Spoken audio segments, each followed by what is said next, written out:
Hello, everyone, and welcome to tonight's episode of Fabulas Mediocres, where the chaos never ends. I am your host, and most importantly, Dungeon Master Link529. And before we get into tonight's episode, as always, just the usual announcement of the YouTube episodes are on their way. They're just taking some time, and we do appreciate your patience. However, if you can't wait, then the VODs are still up on the Twitch channel. For now, until Twitch decides to basically go, yep, these have expired. But yeah, so I think that's everything. Unless anyone has anything important D&D wise to announce. No, I'm good. It's just the YouTube's taking a bit because of personal issues and everything else. It's absolutely fine. So, with that out of the way, let's get into tonight's episode. So, last we left off, the four of you had found your way into a mysterious labyrinth after traveling through the Enchanted Forest for quite a few days, or what seemed for quite a few days. This labyrinth was no easy traversal task, as there were many traps and tricky situations that you find yourself coming across. Falling floors, to which led into gelatinous slime pits, poison arrow traps, web mists, mimics, and a few other hidden things and traps that you thankfully didn't come across, because probably would have killed you. But these traps were not the most challenging part of the labyrinth. Deep within resided a creature known as a Minotaur, which, with great difficulty, you were able to defeat and find your way out of the labyrinth behind its throne. But before you fully departed, well, three of you decided to leave the labyrinth behind, whereas Vethxis decided to give a further bit of investigation, just to make sure that there was nothing that you guys had missed. However, there was nothing. As you all gathered out at the top, you found yourselves in a small clearing looking over the village of Shambrook, in which you saw a tall piece of greenery shooting high above the skies. Making your way into the village, you began to sort of look around and sort of spend a bit of downtime relaxing, gathering your thoughts, and just making sure that you had a bit of a chance to rest. One thing that was interesting about this village was that it was heavily occupied by Aurradon's soldiers that had seemingly taken over residence in this town, and had been working the blacksmith quite hard to make sure that there were enough weapons and armor provided for this potential threat that has been roaming around. As you went into the tavern in Shambrook, you were given some rooms, some food, at a fairly low price. And you, Kirk, you met with some unlikely fellows, the Devil's Advocates, your rivals, if you will. You've been told that they were also here for the ship that would take them and you to Lucernia, putting you one step closer to Aurradon. And as night settled in, you entered up to your rooms, got plenty of rest, for the coming day. And as morning breaks, you wake up just a few hours before your departure time. And with that, the day is yours. So, what would you like to do?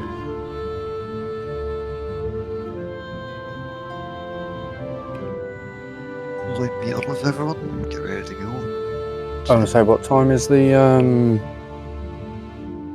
ship leaving? Around 10 o'clock. It will be here around 10 o'clock, or the equivalent of. Right, yeah. So you have a bit of time.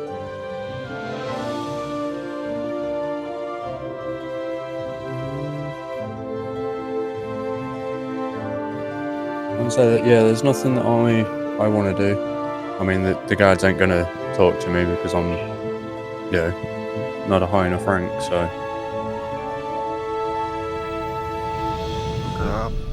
Don't need to do anything unless everyone else needs to. Nope.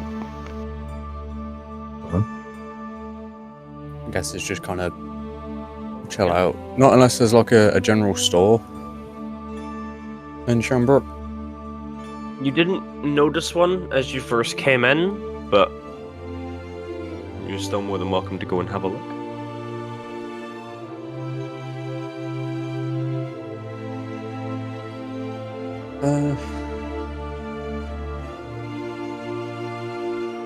Yeah, I think I'd go look for a general store or something. Okay. Anyone else wanting to do anything, or is it just Dakith? So, join the. Okay.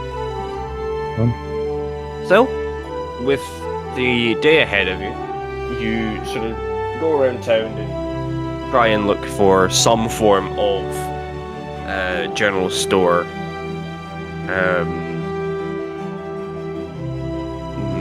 That you only really seem to find a couple of stalls selling one or two pieces of food, but nothing major. No health potions or anything like that. Just basic rations, some Perfect.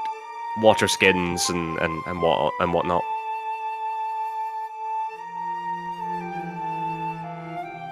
Yeah, so I'm gonna go up to one of the stores and just ask how much a couple of ration Yeah. packs and water skins are. That's literally all I'm after, really.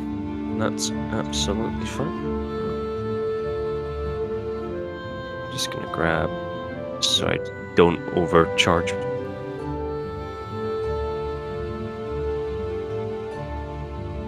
Okay, so bringing sort of you go up to the stall and it's just this fairly old-looking woman who's sort of just minding her own business.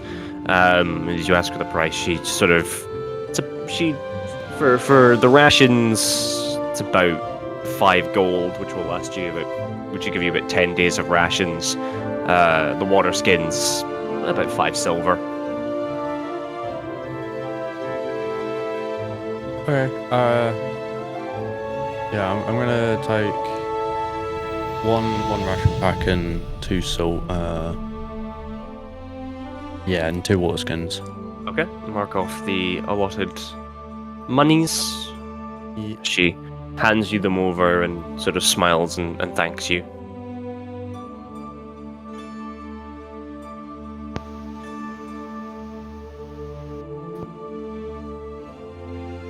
Oh, okay. All right. Anyone else wishing to do anything? Just waiting on the boat, I would say. Okay. So just heading down to the docks and waiting. Watch the seagulls. Watch the seagulls. One just shits just next to you, but Oh no! is missing you. No. Okay, so heading on down to the docks. What you saw yesterday, those of you who went down yesterday, to sort of have a look around. Most of that stuff is still going on. portmaster is just sort of frantically scribbling stuff down in books and having conversation with people. And again, fishermen getting ready to head out for the day to see if they can catch anything. As you sort of just minding your own business, you do see, or you, Kirk, you notice the 4 individuals from last night sort of standing around chatting to each other.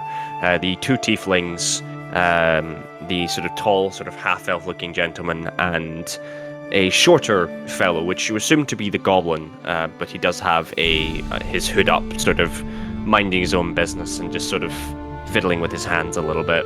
They all seem to sort of be standing around having a conversation with each other. So yeah.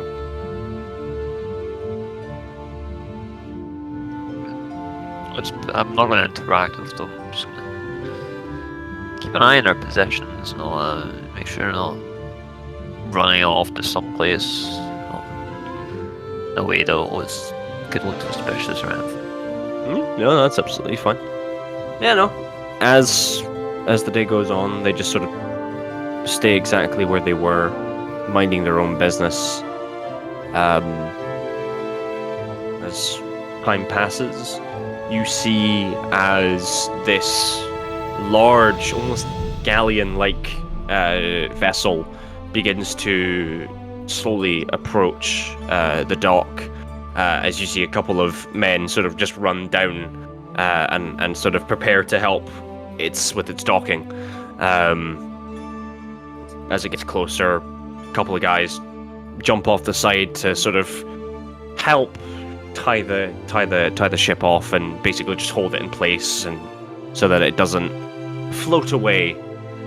As you see the Devil's Advocates sort of stand up and sort of head on over to make conversation with the captain.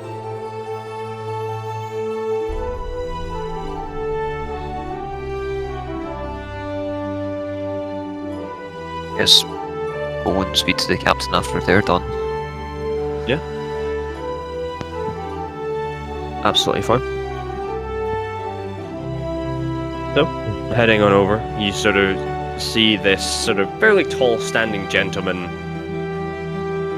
with a little bit of extra height sort of added as he is sort of slightly wearing heeled shoes, fully dressed in scarlet clothing, this long sort of quite neatly kept sort of black big bushy beard, and one hand at the end of one arm, this sort of quite beautifully looking polished silver hook, as he sort of looks at you, Kirk, and goes, "How may I help you, lad?"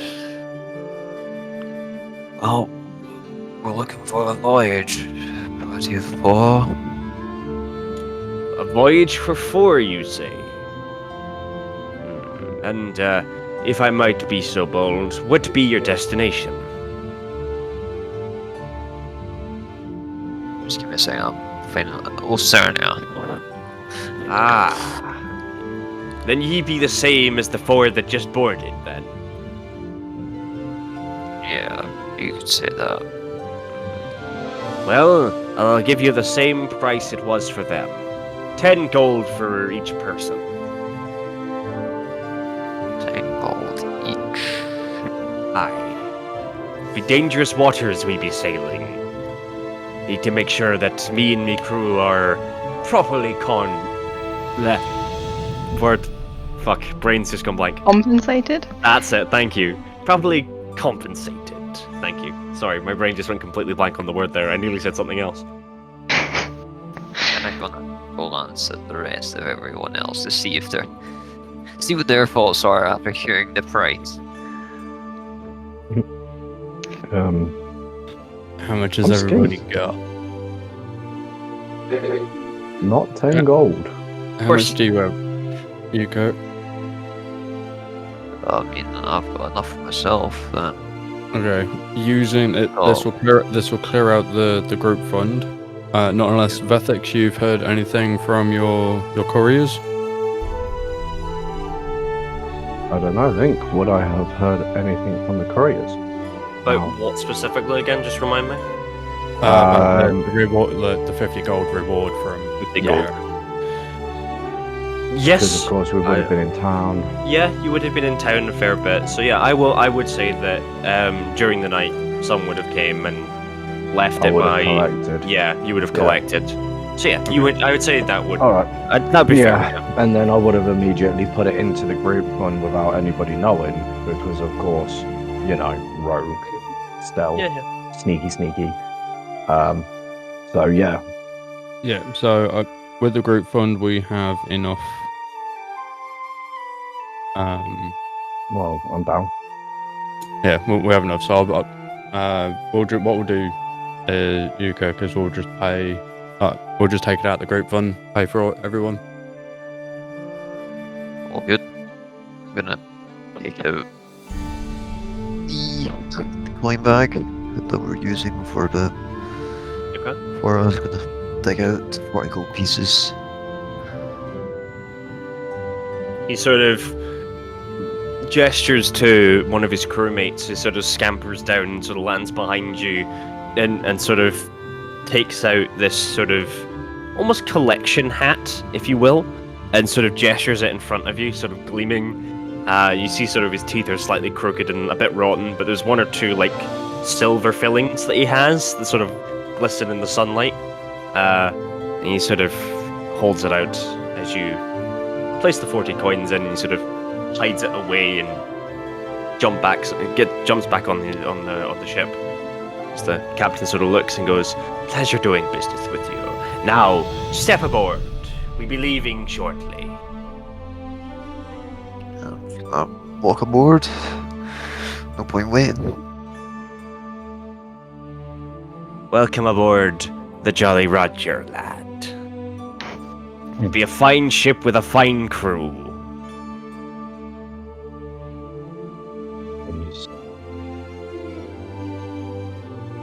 Assuming the rest of you are just following on. No, Yeah. we stand vacant faced on the pier. No, I'm kidding. What you all standing around like a bunch of lemons for? That's fine. As you step on board, you see crew darting left and right, climbing rigging, making sure that everything is ready and prepared and looks quite respectably clean, given the state of the hygiene of some of the crewmates. Just sort of everyone scampering about, orders being shouted left and right. As the captain sort of steps on board and sort of the boarding plank sort of gets lifted up, ship gets untied, and as the sails unfurl, you slowly begin moving towards the open ocean. The Shambrook slowly fades into the distance. Your journey to the village or the town of Vicernia begins. So, for most of the day, not really much happens. Crew sort of talk to each other and sort of mind their own business. The 4 other passengers that you saw aboard are still very huddled together, keeping to themselves, playing a couple of games of cards and whatnot. Others, sort of, a few of them, eventually, 1 or 2 go off and talk to some of the crewmates. As everyone's sort of just minding their business still, some orders being shouted here and there. Captain at this point is sort of gone into his quarters, so he's no longer on deck, but first mate is sort of keeping an eye on everything, making sure that there's no lollygagging or disobeying of any orders.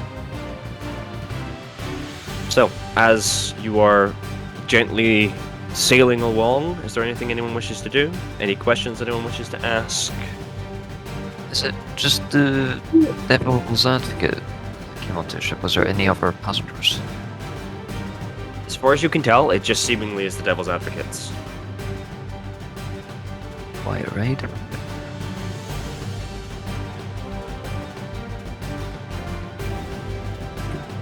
To be honest, I'd probably just ask one of the crewmates about how long the journey is going to take.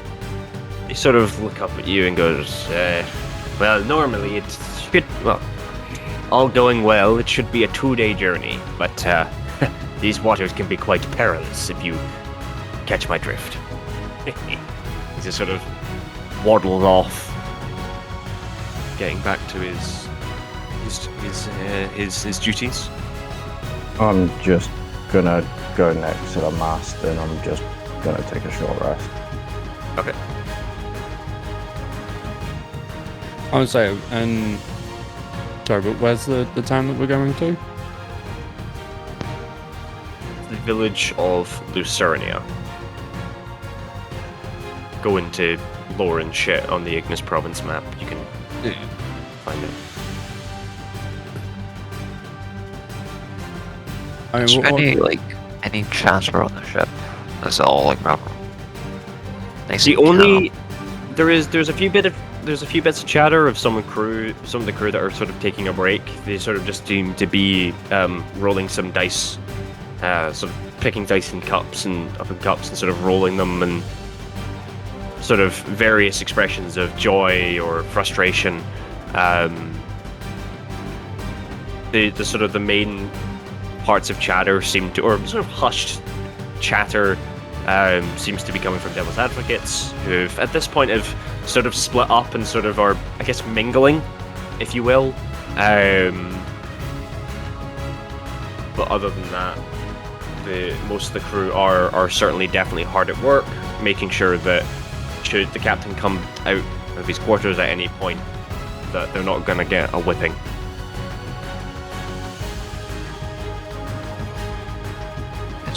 just along the journey. That's all. Yeah. There's much to do. That's absolutely fine. So, as the day goes on, not really much else happens.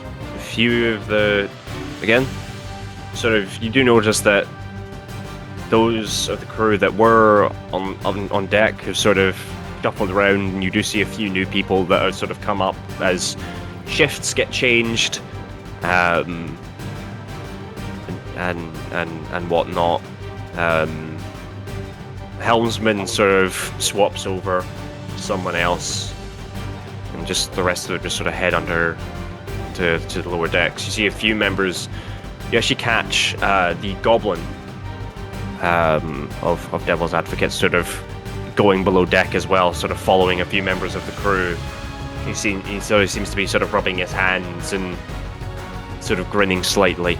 The Tiefling twins seemingly are not anywhere to be found, or at least you can't really see them at the moment. But the half-elf is sort of at the front of the ship, sort of staring off into the horizon, just sort of minding his own business as sort of it gets into sort of late afternoon, early evening. Would I have awoken by now? Yes, you probably would have, as you only took a short rest. Is there a fishing pole on this boat? Not that you can see. I'm gonna walk up to the helmsman and ask if there's a fishing pole on the boat. He sort of turns and looks at you. As he sort of goes to open his mouth, you actually see that he doesn't have a tongue. As he tries to sort of speak, he just sort of looks and unfortunately just shrugs his shoulders and gets back to what he was doing. Okay. No worries.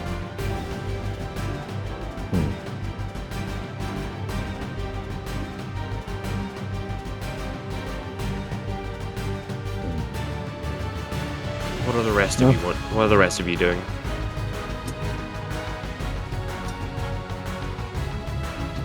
Just sitting on and enjoying the day off. Yeah, but I've never really.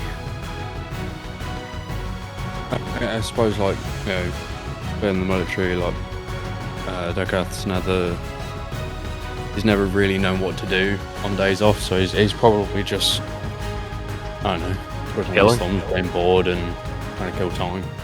Fair enough. Lanzia? Probably should just be sat polishing my hammer. It's coated in silver, so I'm gonna make it shiny. I'm not sure. Where did you say the goblin dude would have gone below deck? Yeah. We don't know where Twins, you don't know what the tieflings are, but the halfling is sort of chilling at the front of the ship, just sort of staring off into the horizon. I would like to approach the halfling. Oh my god, you're gonna go talk to the half elf. Okay. Oh, half elf. Sorry, my apologies. No, you're fine. You're fine. He sort of has his eyes closed and sort of hair slightly blowing in the wind. As you sort of get closer, you get a much better look at him. Holstered onto his side, you see this pretty rusted-looking knife. It doesn't look like much care has been kept with it. On his back, this beautiful-looking, almost gem-infused scimitar that seems to slightly be almost glowing and slithering in a way. Slightly pulsating. His clothing is this long, flowing, almost duster-like coat, with bits of dried blood and dust and goop sort of slightly on it. It's somewhat clean, but not really. Rest of his clothes seem fairly casual, but on his on the other side of his belt, the only thing other than the scimitar that looks like it's been regularly cleaned, polished, serviced, looked after is this very strange looking object that sort of looks like a sort of miniaturized cannon on his hip, that seemingly is sort of holstered, that normally would be hidden behind his coat, but it is sort of, as his coat is sort of slightly flapping in the wind, you do actually get a quick glimpse at it. That's all you sort of, at a quick glance, that's really sort of all you can sort of see, because you can't really see his face at the moment. But yeah, that is sort of all you see on him. But as I say, he hasn't really noticed that you've sort of come up behind him. You said he was looking out across the horizon, yeah? Yeah, he is just hypnotized by the beauty of the sunset. What you looking at? He sort of goes, just keeping an eye out. You never know what will approach us on the seas. I get you. I mean, we've got pretty good vision. I mean, it's a good day, I think. And yeah, I'm not used to sailing. You'll get your sea legs eventually. Yeah, she's like looking a little bit queasy. Oh, I'm Lanzia, by the way. And she like holds out her hand, but I guess she's quite short, so she's kind of like. He sort of looks down at it, and sort of keeping his hands to himself, he goes, "Maximus." Nice to meet you. And she kind of awkwardly puts her hand back down. Clyde. Maximus, cool. Intel. Get it, studying the enemy, learning their weaknesses. She's just gonna be really awkward and leave it at that, and just kind of stand looking out over the horizon. He sort of looks down at you and sort of slightly shuffles to the left. And just sort of reasserts himself. Well, it was lovely meeting you. And you. She Yep. doesn't move. She just sort of nods and goes, "Yep," and sort of just turns around and fucking just walked off. Okay. Just sort of under his Cool, breath. that's all I wanted to do. Weird. Such a weird fella. Just fuck off. You gotta assert dominance. How tall are you? Like, I don't even know, hang on. While Lanzia's looking for her height, About 3 feet. about 3 feet. Right. Okay. A 3-foot gnome is trying to assert dominance over a 6-foot looking half elf. Got it. Hey, look, I can try. Yep. Cool. That's me. All right. Awesome. What are the rest of you doing as it's now sort of getting to around evening time? I'm probably just looking through, just... I don't know, I guess I'm just kind of working out. Trying to keep fitness up. Yeah. I'm currently trying to secretly compete against Dakar to see if I can outbeat him with what he's doing. Dakath and Vethxis, what are your guys' passive perceptions, if you don't mind me asking?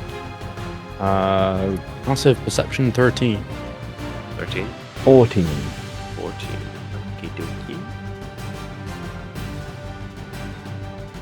Just a second. Yeah.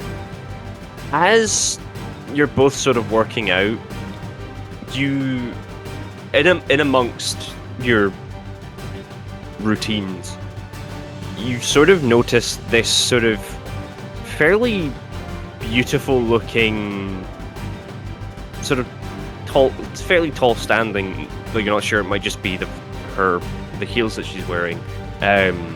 You notice this beautiful looking sort of like pale blue tiefling as they're sort of standing there, sort of a lute in their hand, sort of quietly sort of strumming, just sort of minding their own business, but every so often just sort of looking up and sort of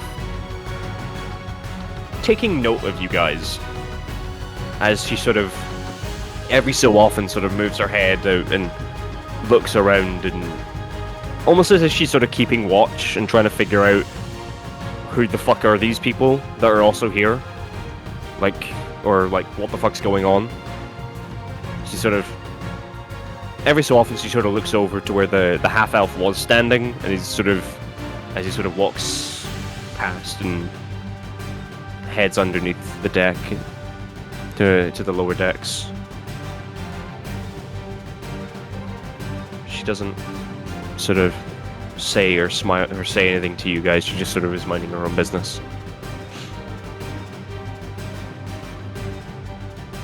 Yeah, I'm just gonna carry on working out. Okay. I'm literally just gonna pause Single track and one. then. Strange. Then carry on. Okie dokie. At that point, I'll probably aspect it towards strange. Oh. No. Let's just carry on. Okay. Okie dokie. Can I do an investigation check What for? to see if she left anything behind? She is still standing there. She's still sort of still sitting there. Oh, okay. It wasn't her that went down, it was her half-elf companion. Yeah, she's just sat there quietly. She's still just, yeah, she's just minding her own business. Right. Okay.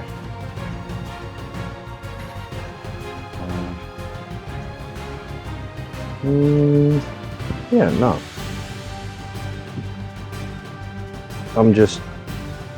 Okay, let's grab the investigation check then. That's fine. I just find it strange. You, Kirk, what are you doing?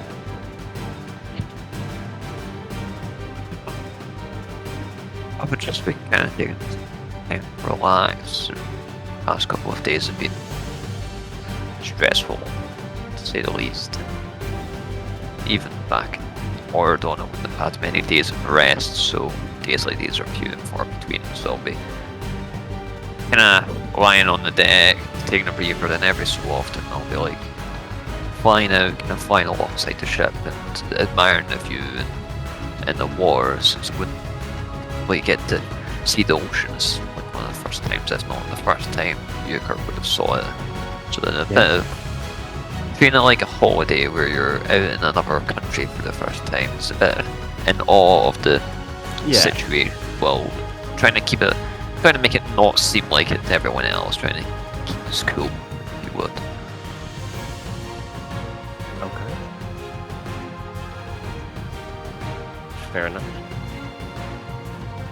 Still, as night sort of begins to set in,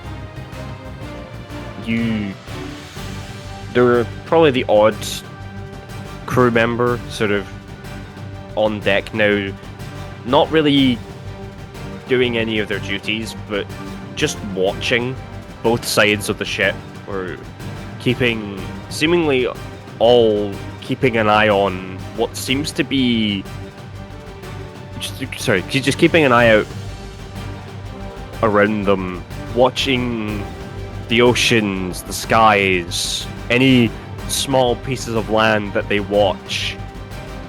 As you sort of notice that the captain is one of those people that is heavily keeping an eye on. As he sort of nods to a few of his crewmates, they all sort of begin to scamper and sort of begin to douse any of the lamps, any form of light that seemingly is shining. They just quickly scamper and begin to put out any light sources, and sort of, it's almost as if the ship itself goes like dark, and all you can hear is the sounds of the ropes sort of moving around, sails flapping in the wind, as the evening begins to set in properly now.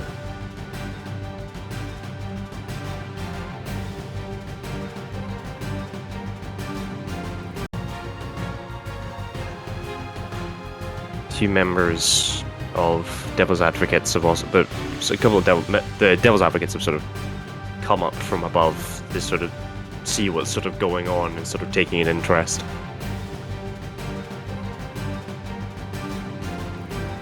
Is it kind of a normal thing to like douse all the lights and make a history check?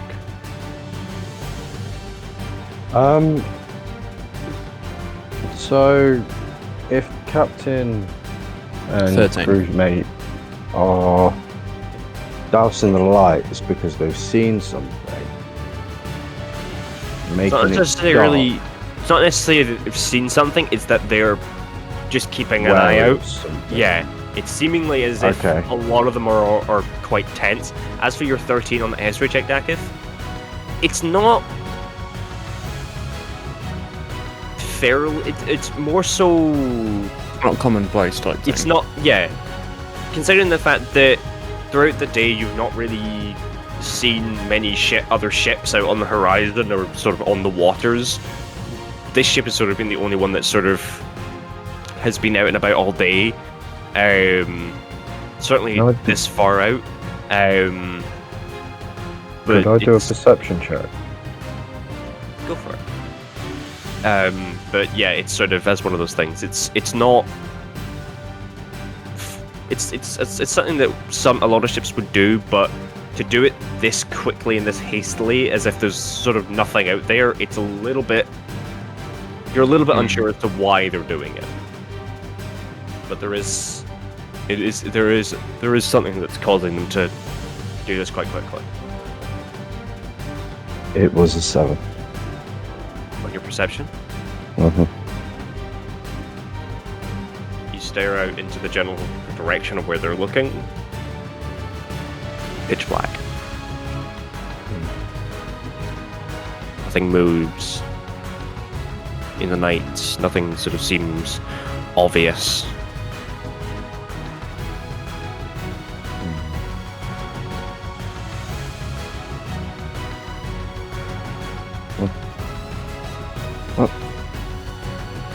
That's all I can do to this situation. Yeah, I'd probably just mention to Yuko and Lanzia, just be ready just in case. This isn't like putting the lights out as quickly as they did. It's not normal. So just be ready for it, something.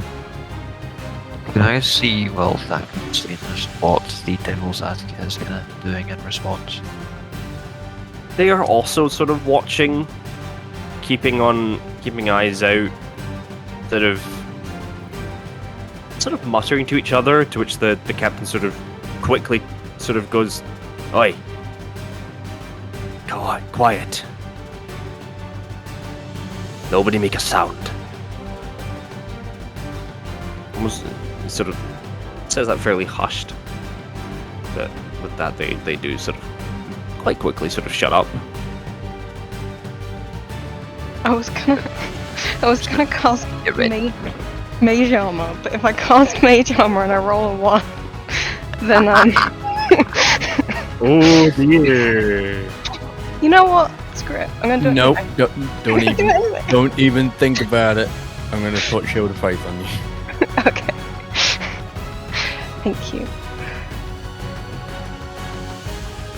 How does Shield of Faith work again? A shimmering field appears and surrounds the creature of your choice within range, granting it a +2 bonus to AC. Thank you very much.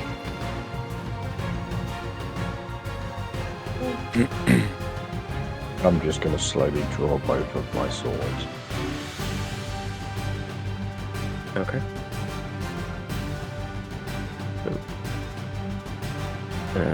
Just give me a second. I'm just preparing something. No.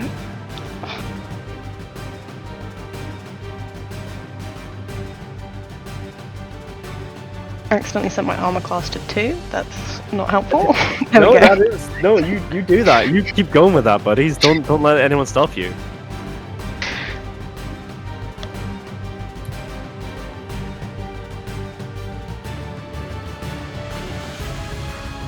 Okay. As night settles in properly, as you're all watching the horizon, you swear you hear music on the wind. The faint sounds of pan flutes echo throughout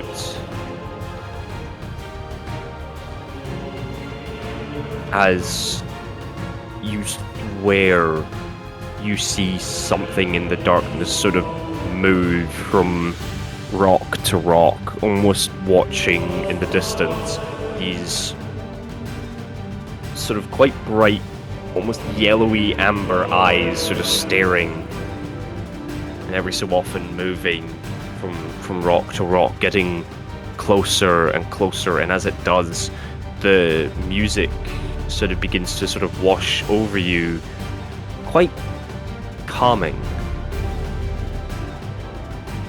As it does, you feel a little bit drowsy. Can all of you make a wisdom saving throw, please? Oh no. Wisdom saving throw. This is gonna hurt. Is it a wisdom saving throw against magic? Because if it is, that's important. Or is it just a general wisdom save? Yes. Okay, It is against magic. Okay, cool. Nice, I get advantage. I was like, can we ask what kind of... What, is it a charmed? Yes. It Oh, almost okay. feels like you're being... Oh, yeah. Okay. Oh shit, yeah, I get Hell yeah. I got a advantage. 15. My D&D Beyond, why you do this? 2 18s. Hey. Yeah, I get 12. Oh no.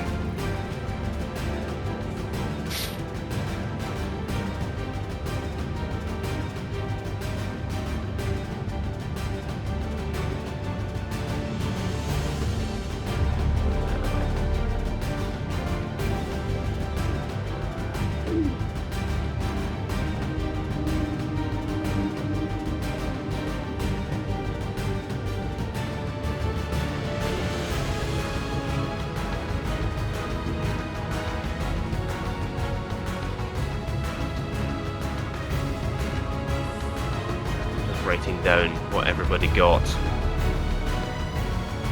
So that's that person, that person, that person, that person, that person, that person, that person, and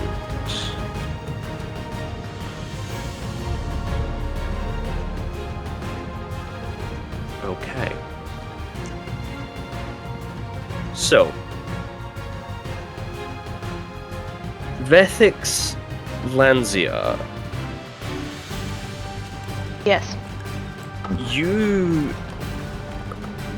for a second, as you sort of hear this music, your minds just completely go blank as you sort of feel, as you let this wave of music sort of wash over you, and all of you sort of see this shadowy figure sort of fly down and sort of land on the deck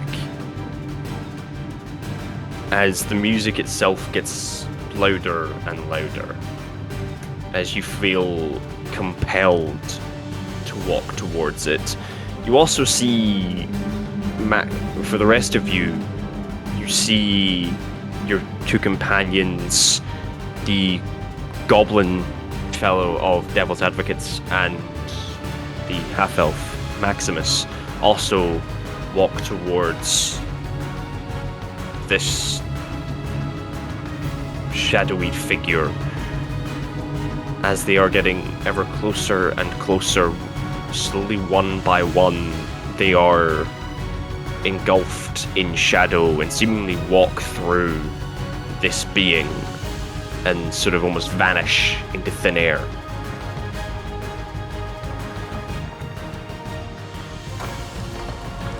As the rest of you are still charmed, but you're able to sort of shake it off just in time to see them sort of walk through and be enveloped.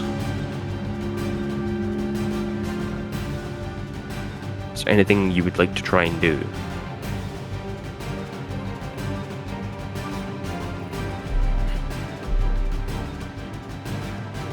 How many, like, comparatively to the crew, are kind of being naked? Quite a few of them. Is A it lot more of than them. half? It looks to be so, yeah. It does look to be more than half, yeah. I think I would try and grab the half-elf Maximus. Pull him Okay. back kind of thing. Make your strength save for me. I'm not using D&D. Yeah, it's fine. We'll begin. So Yeah, we found it.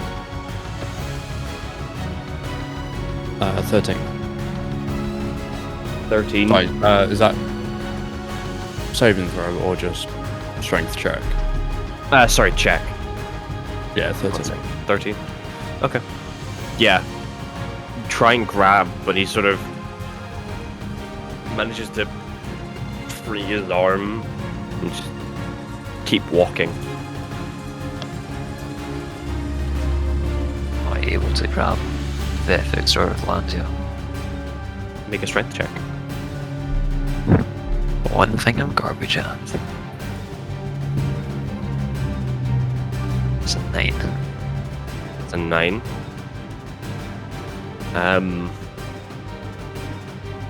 Who specifically are you trying to go for? See if you can grab? Who would be closer? Let's say Lanzia Oh, would me? probably be. Pardon?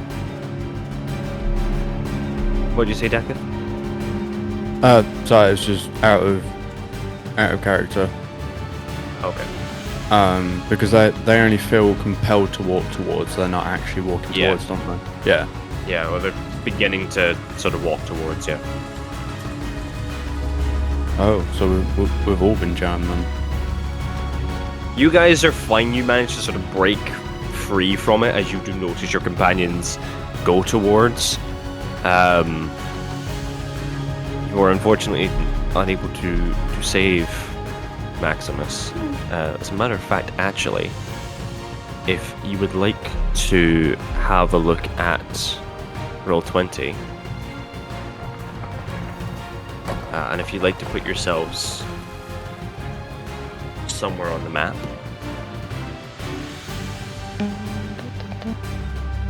Actually, move these guys down a bit. I was just asking because. Yeah. But what was the save that we needed? Like, how much was that? I'm not saying.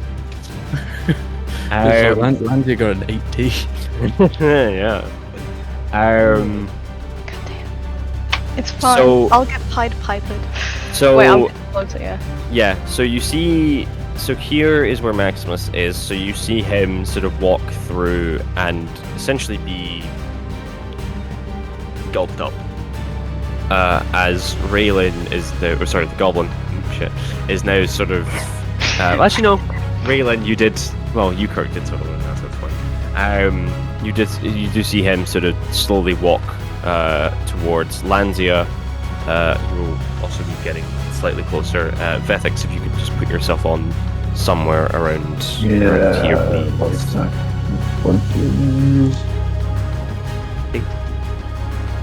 get some slightly more eerie music going on in here. I'll just put myself next to Lanzia. Yep, that's fine.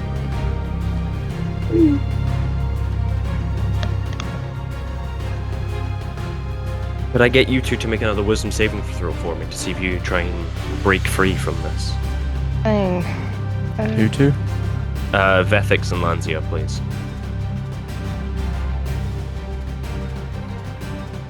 Oh, hang on. The 15. 15? Oh. No such I luck. got.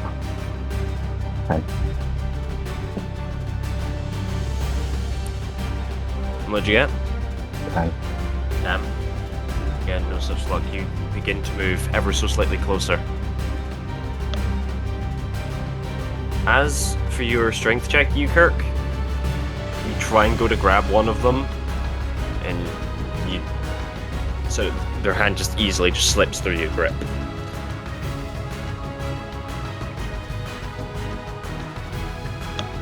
So what are you guys doing?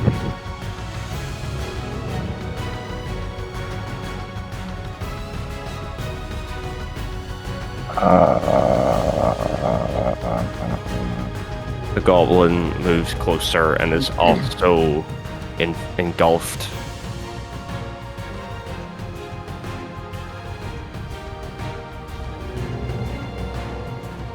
Lanzia, in the back of your mind, you hear this very sweet, soft voice sort of calling and sort of beckoning you to come closer. Okay, that's not creepy at all. Let me move my character up. Jesus. Both of you make another wisdom save. What Lanzia makes a wisdom save. I'm basically just going to shout to you, Kirk, to stand in front of Lanzia. Just block the path. Yeah, I'm gonna 15. understand that. Can I use my wings as a keep back? Lanzia, you're a bit probably if you do that, you're a bit wider than I am. So. That's a 2. For 2, Oh, Lanzia, you. As you try and get closer, you sort of met with this big burb. Unfazed, you just move round and past. Unless you, Kirk, you'd like to try and stop her again. Yeah. Go for it. Nah. Stop. I'm gonna Yeah. shake Vethxis. Try and snap him out of it. Hit. And again, her arm just easily slips through. She gets one more. If you could move your What do token we- to there, yeah, Lanzia. Yeah. See the shadowy figure. How was it they got on the ship? Did they kind of like fly on it? Did they jump out the water? It seemed as if they just flew and sort of landed, but you don't really see any form of wings.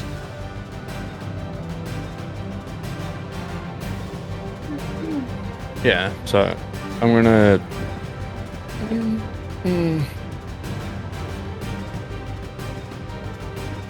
I'm gonna see if I can pull Lanzia out. Like, Okay. yeah, pull her out, snap her out of it. Yeah, go for strength.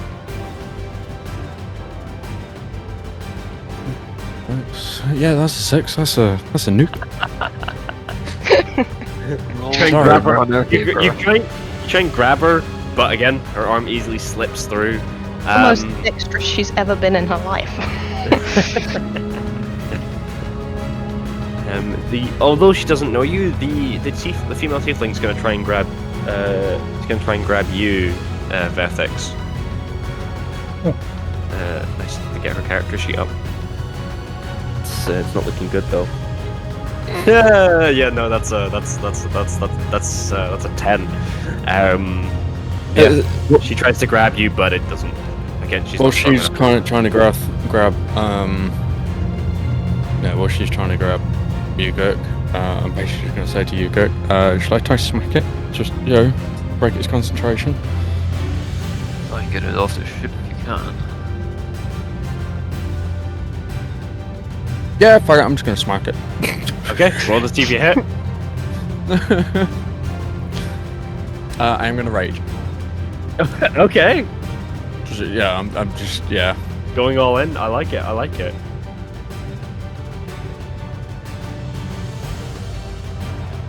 I am doing some. That is a natural 1.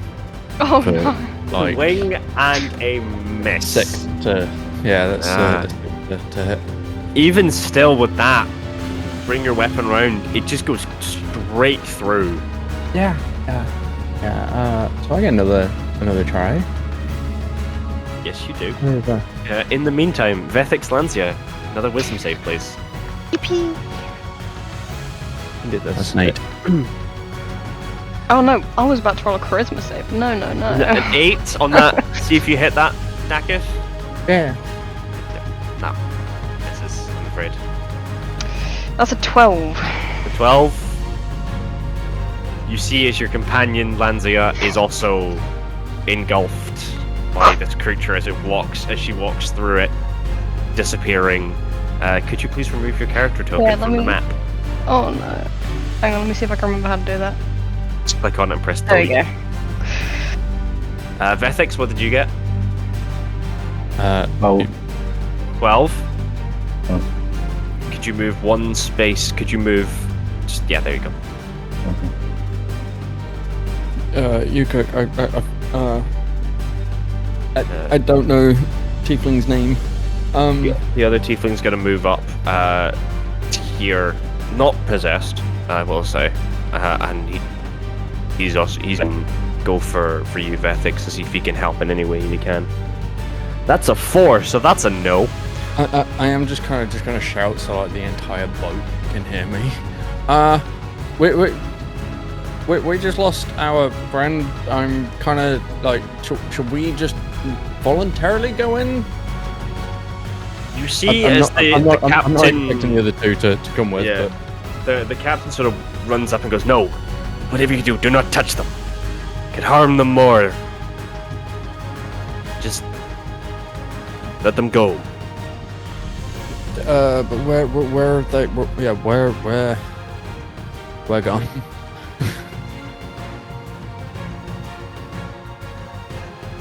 He sort of looks around and sort of just tries to figure out what the fuck he's to do at this point. Dude's already been paid, he doesn't care. I'm not leaving half my crew behind, alright? Alright, that's fair.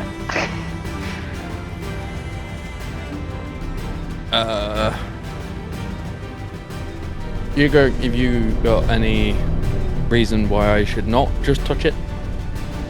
Oh no. Can I be honest? No. But if you want, I mean, do you normally just step into unknown creatures that possibly may or may not kill you? It's happened more times than I care to count in the last few days, so I'm gonna have to say yes on that one. Usually. Well, bugger. Off you go then. If you beyond your head, but we'll be taking the safer route. You mean that this goes to the same place that you're going? It goes somewhere far worse. Vethxis, another wisdom saving throw, please. You Kirk. Oh, thing, buddy. That's a 17. 17. Please delete your character token off the map. Delete your character sheet. No. No, remove your character. Just click on it and press the backspace. As you see your companion Vethxis also being engulfed. Yeah, so I'm just gonna turn to the other tieflings. Are you staying here? Would you like to help? I mean, seeing that you've tried to help our companions. They sort of look at each other and go, I mean, yeah, obviously. You Kirk? What's your thoughts, dude? What else are we gonna do? Leave him behind? Or whatever behind is. Okay, well, yeah, with that, I guess I'm gonna try and walk through it. Okay. As you walk through, you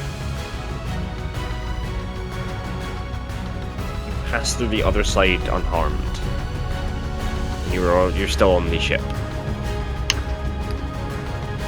Oh no. Well.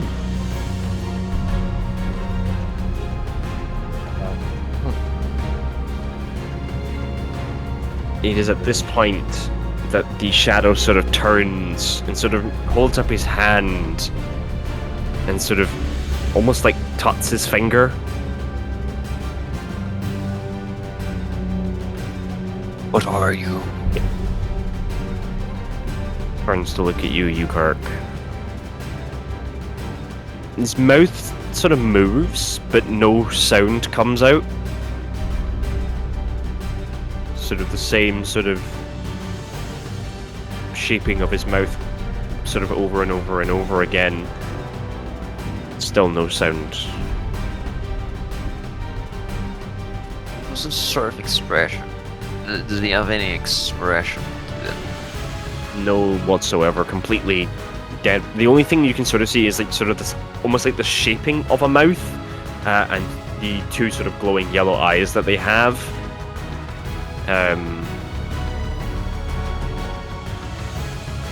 Other than that, not much else. Going to turn to the captain.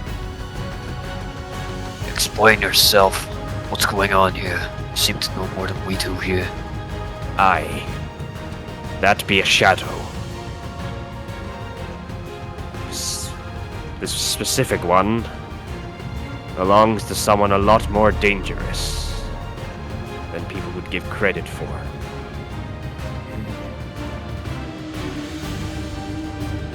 What?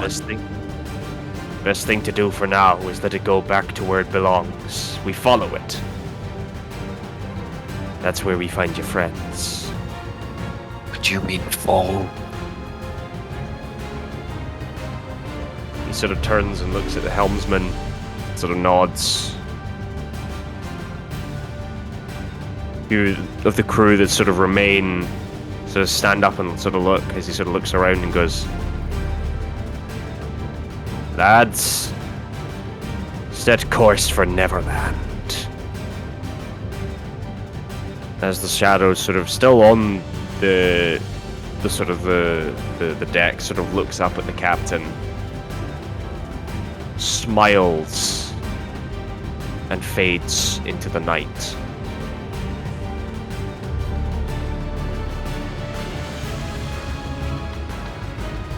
As the ship itself sort of slowly begins to turn, heading off into the night.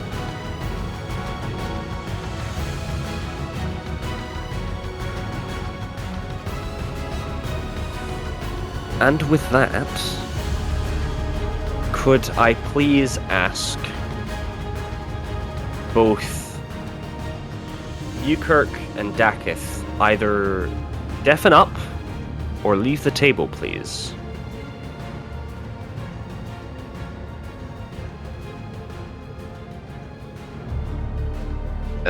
Server deafen me. Yeah. Bring me back. Okay, I will server deafen you. Yeah.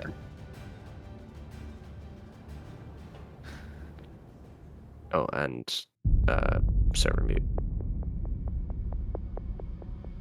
Okay. So, we're in danger. I don't know what you're talking about. You guys are fine. Sure. So, Vethxis and Lanzia.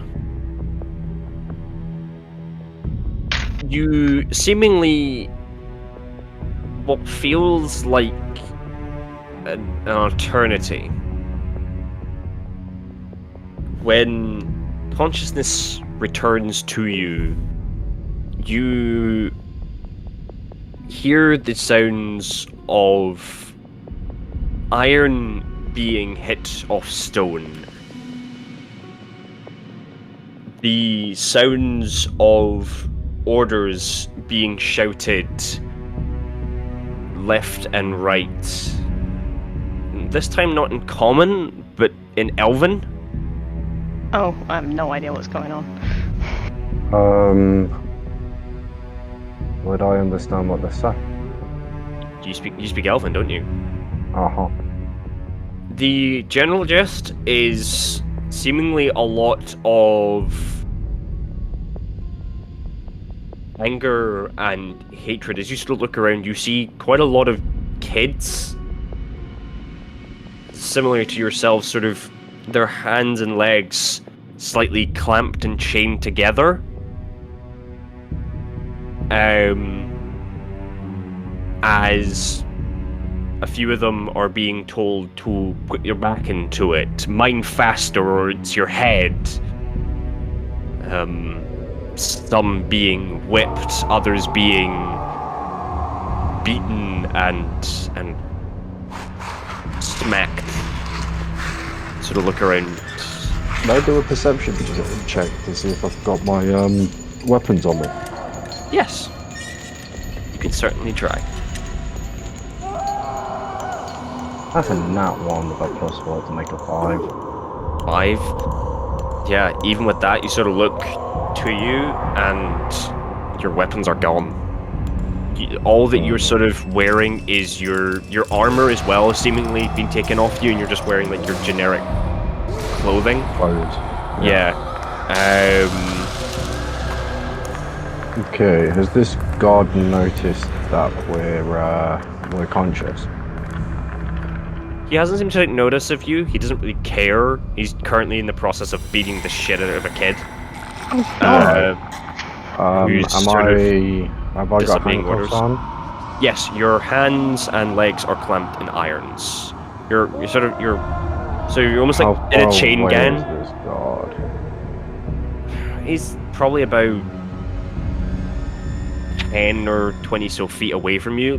Where you're sort of standing is what it looks like a series of tunnels and passageways lit by torchlight. As you sort of look around, the general vicinity is it's very much so underground. There is a lot of mining equipment, mine carts, bits of sort of like water wheels, that sort of thing.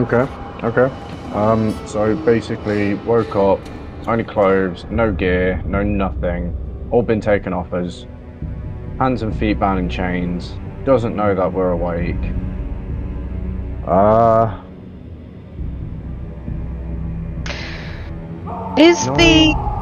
sorry, you go ahead. Sorry, you go ahead. No. Lanzia.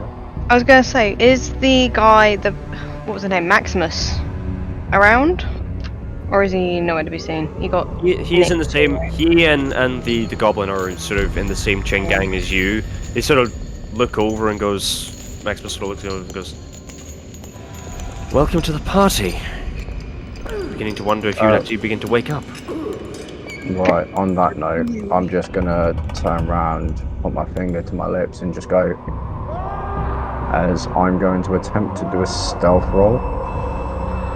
Please do so with disadvantage. Got that. You are currently chained. And there's like 5, 6 maybe so people next to you. Yeah, no. With what you're... As you sort of try and move, the chains sort of clink, and you're sort of met with a bit of resistance as both Lanzia, Maximus, the Goblin, and a few other people are also sort of pulled. As they sort of go, what the fuck? What the fuck is wrong with you? Didn't know we were trained together, okay? Listen, just pick up a bloody pickaxe and start doing what we're told. Don't worry. Me and Raylan here are thinking of a plan already. Okay. Well, part of a plan. I'll hold you to it. More like a fifth of a plan. Hang on, let me just take a little look-see at something.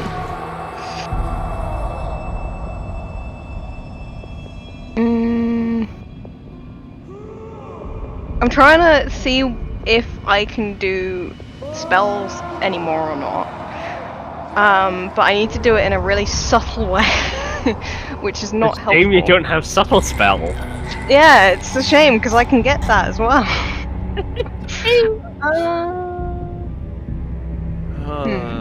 Magic's a bitch to some people, innit? So is there anyone close? So these two that have just been like, you know, yapping. Are they mining? Are they like clunking their pickaxe? They are Right. clunking pickaxe, axe against stone. So prestidigitation lets you create a little spark, right? So as they like ka-chink onto one of the rocks, I'd like to create a spark as if it's hit something to see if I can still use my, you know. Yeah. As you go and do so, nothing happens. Oh no! Okay. No magic. God damn it. Right, that sucks. How have we done that? I think I might have an idea. I just need someone to cause a distraction for the guard to come over. You need a distraction, did you say? Yeah, I just need the guard to come over for a sec. Okay. Whatever it is you're planning, don't get us killed. I'm not, but get ready. So is this Fuck. is this guy still laying into that kid? He stopped at this point, and sort of just walking up and down that still particular chain line. There is another guard that's sort of roughly closer to you that is on your side that is sort of getting closer and sort of every so often just thwacking people on the back of their head. Hey! Don't fucking hit him! Yeah, I'm talking to you, big guy! You've Sort of got looks balls, I give I'm you gonna that. die, but it's gonna be worth it. No, He you're not. sort of looks No. over at you, and just sort of charges. At this point, he's charging over towards you. He is sort of preparing to raise his whip. That's a natural 20. Oh no! This is how I die. It's fine. I guess because we're out of range as well, I don't have Shield of Faith anymore, so I'm gonna take that off. Yeah, you don't have Shield of Faith. Okay, this is fine. Let me just get the right dice. That one. That. Oh, yep.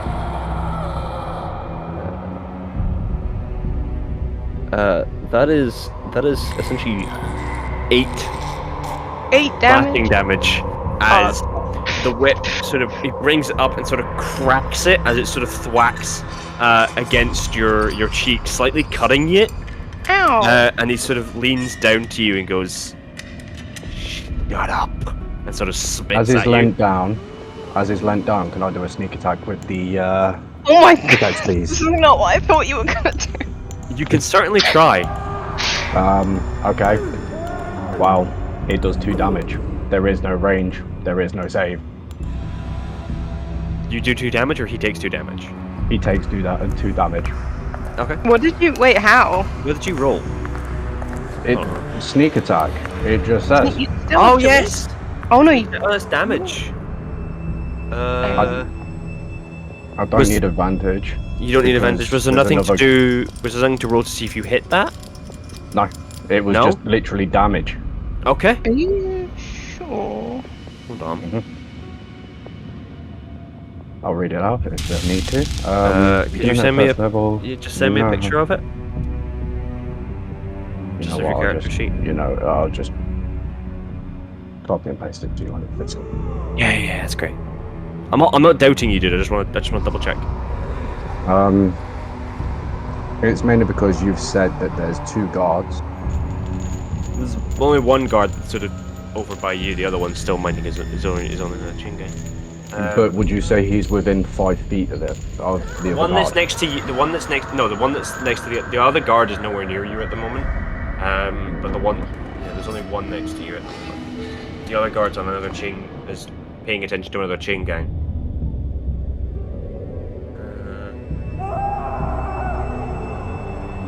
Once per turn, you can deal an extra 1d6 damage to one creature you hit with an attack if you have advantage on the attack roll.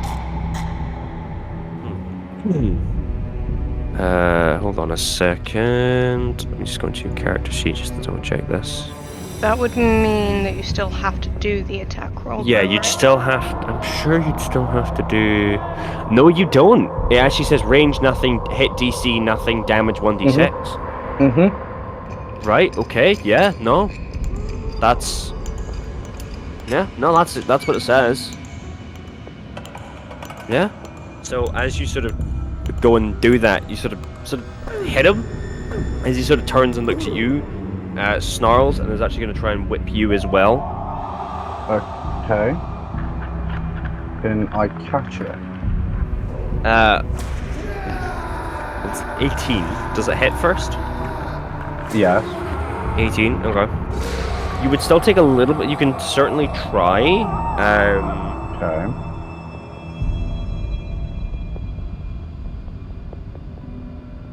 Be a athletics check to try and grab it.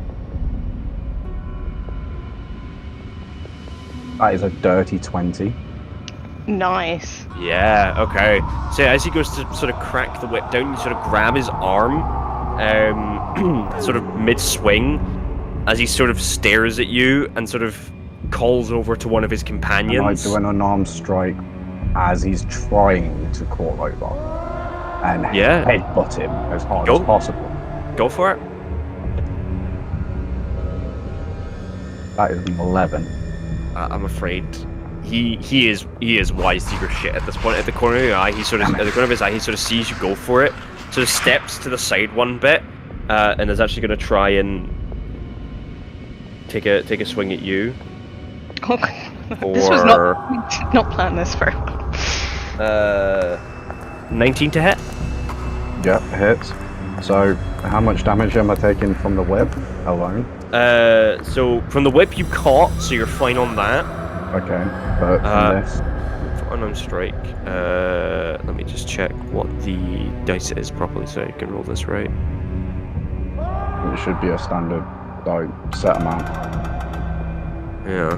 For me, on an armed strike, it's 2 bludgeoning. 2 bludgeoning. Okay. Yeah. Is it your strength modifier? Yeah, it'll be with your strength modifier, yeah. Okay, that's fine. So that is 6 bludgeoning damage as he goes and just punches you across the face with such strength. You actually sort of let go of his arm and sort of fall down to the floor, slightly winded. As I hit the ground, I'm just gonna, with as much air left in my body, turn around to the other 3 and go, now's the chance. I'm not very strong. Maximus is just sort of keeping his eye to the ground, sort of not paying attention as the other guard comes along. In common, sort of just goes, "Get this fucker to his feet." As they pick you up, the So they unchain your feet from the rest and sort of pick you up, or try and pick you up and sort of grab you. Are you trying to resist? Yes. Okay, make a contested strength save then, my friend. Slightly with disadvantage as you are essentially prone. That is a 15. 15. Is that with disadvantage? That is with disadvantage. God damn. Yeah, okay. Just sort of, they just about get you to your feet as you sort of push them off, as you sort of fall down again. They're gonna, one of them is gonna try and kick you. Does a 14 hit? Yes. Okay. You take 2 bludgeoning damage again as he sort of kicks you. And so he's gonna try and pick you up again. You're gonna resist? Oh my god. Okay. Don't let this be the way you, like, go out, man. That is a 15 again. 15? Yeah, no, this time they are able to pick you up. This time they sort of, with both of them together, manage to pick you up and sort of begin dragging you off somewhere. Oh no! Oh no! Wait! No, it's sort of, sort of like in the center of the room now, or this area, there's sort of like this sort of grate covering this seemingly bottomless hole with this large sort of wooden pole sort of sticking out the ground near it as they sort of get you with sort of they bind your hands with like rope and sort of tie you to it, and sort of one whispers in your ear and goes, "This is what you get for being a hero," and it's gonna sort of turn around to the rest of the prisoners and goes, 50 lashings. Oh my god. Wait, what do we do about this? Wait, has he got his back to me? He's sort of facing you still, but he's sort of keeping an eye on you. And there are 2 guards other side. Your arms are essentially completely bound around this post. So your hands are completely bound. As he sort of gestures to one of the other guards, who takes out a whip and is going to start whipping you 50 times. Question. Pickaxes. Yeah. Yes. We can technically try and use them against the chains. Yeah. Either to pry or to smack. You can try, yes, but you would need to make a stealth check if you wanted to try and do this quietly. But it would be with a bit disadvantage. How do you use a pickaxe like that stealthily is my thing. And also, I can't stealth the shit. Well, while you're figuring that out, kill switch. Oh no.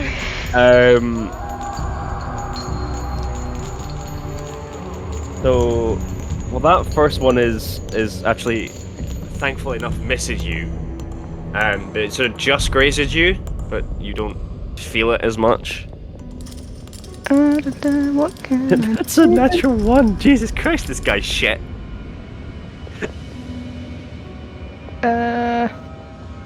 Natural 20. I'm assuming that hits you, Vethxis. Yeah. Right, I'm gonna try and friggin' smack. Do I have to roll like an attack or something? No, just make a strength check. Oh. That'll be kind. So that is. So that is actually going to do 50 separate rolls. No, I'm not. I'm not going to do. I'm not going to do it. No, I'm not going to do it. But you do take 8 slashing damage as the whip sort of cracks against your back. 17 on the strength. Yes. Okay. Sort of. Maximus sort of picks up on what you're trying to do and is also going to try and join you into it as you actually make quite a big. You go and you clang it against the chains.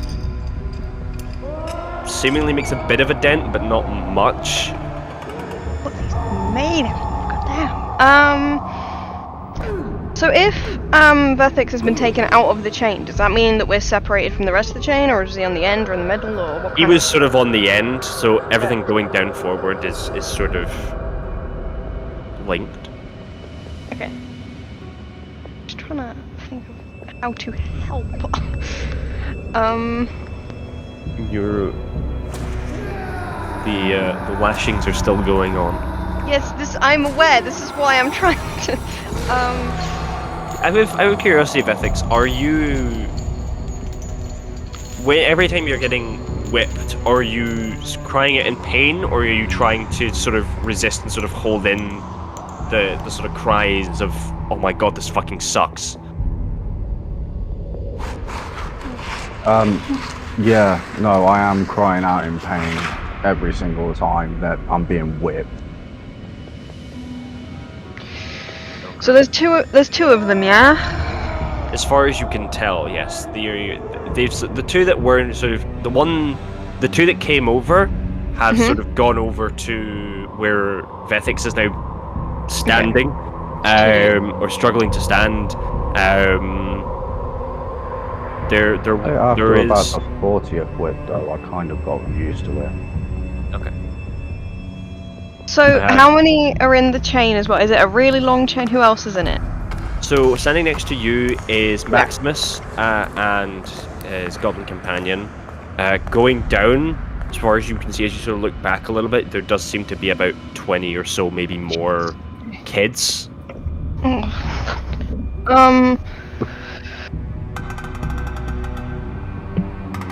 Or at least small-looking humanoids. I'd like to just...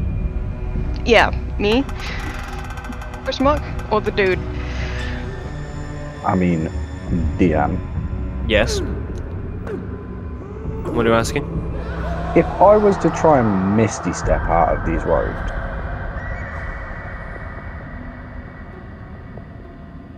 You can certainly try. but if I was to do it,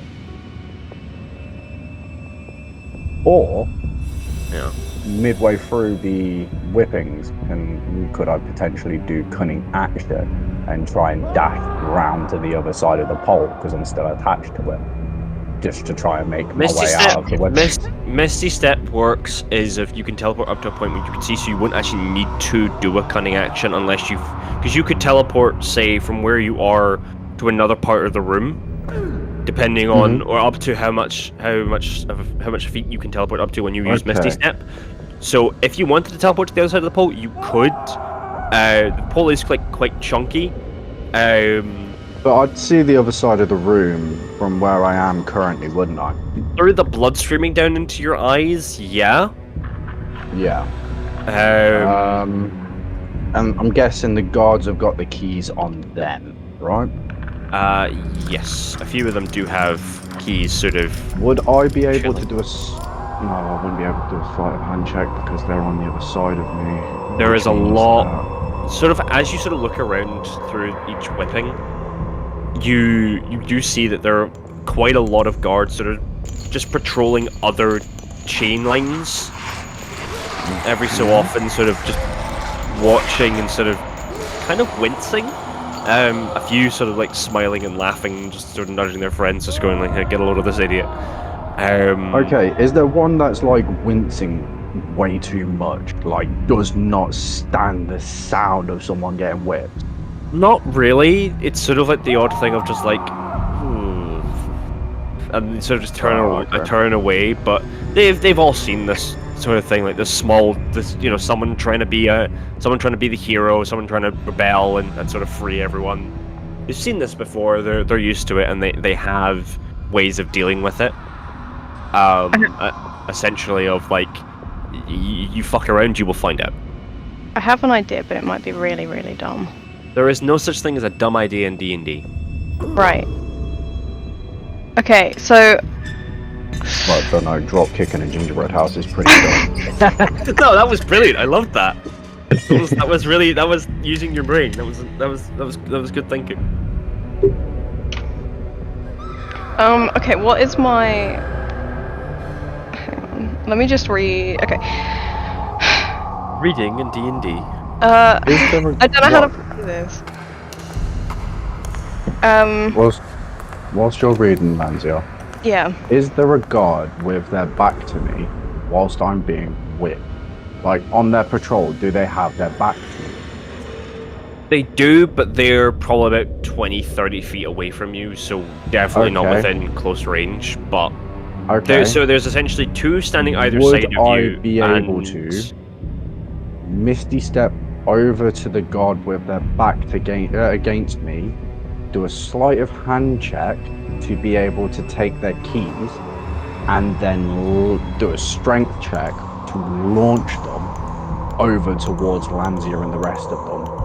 In without the god telling? terms of sleight of hand, so as I say, there are two standing either side of you, or they're a fair distance away, but close enough that if you try something, they can easily get to you. And obviously, there is the one that is currently whipping you.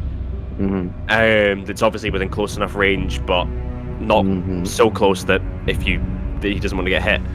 Misty Step states, briefly surrounded by silvery mist, you teleport up to 30 feet to an unoccupied space that you can see. I know what Misty Step does. I'm just I don't. I'm just laying out I'm just what's stating going it's on. a teleportation more I know. than anything. I know. But probably Which means in I terms of also unbound myself. in It terms. Sorry, go on, Lanzia. It requires somatic components, though, doesn't it? So you'd have to use your hands. Oh no, it's verbal only. Ignore me. It is verbal only, yeah. So you would essentially need to, in terms of the sleight of hand, by the time that you've Misty Stepped to where that guard has his back turned to you, the one whipping you would immediately notice or see you Misty Step, and would immediately call over and go like, "Hey, stop him." But again, you can certainly try. I'm just saying what might happen. You can still try and roll for it and see if you do get it. I'll use that as last resort. I want to see what Lanzia can do. Okay. But again, you I'm can gonna- certainly try. Okay, I'm gonna make a big deal out of like, oh, wait, where's my potion? Oh no, guys, I had a potion on myself. It was medicine, and if I don't like take it, I'm gonna fucking explode. You know, sorcerer. Fucking One of the magic. guards that was is taken over sort of looks at, sort of goes and pulls out of his pocket and holds it. You mean this? Is he holding out the blue potion that I had on my person? Oh yeah. Yeah, that's the one. Could you can like feed it to me, or I could drink it. I need to take it, or it's not gonna be good. Trust me, it's. He uncorks it and just downs it. Okay. What does it do? What does it do? Because it wasn't labeled.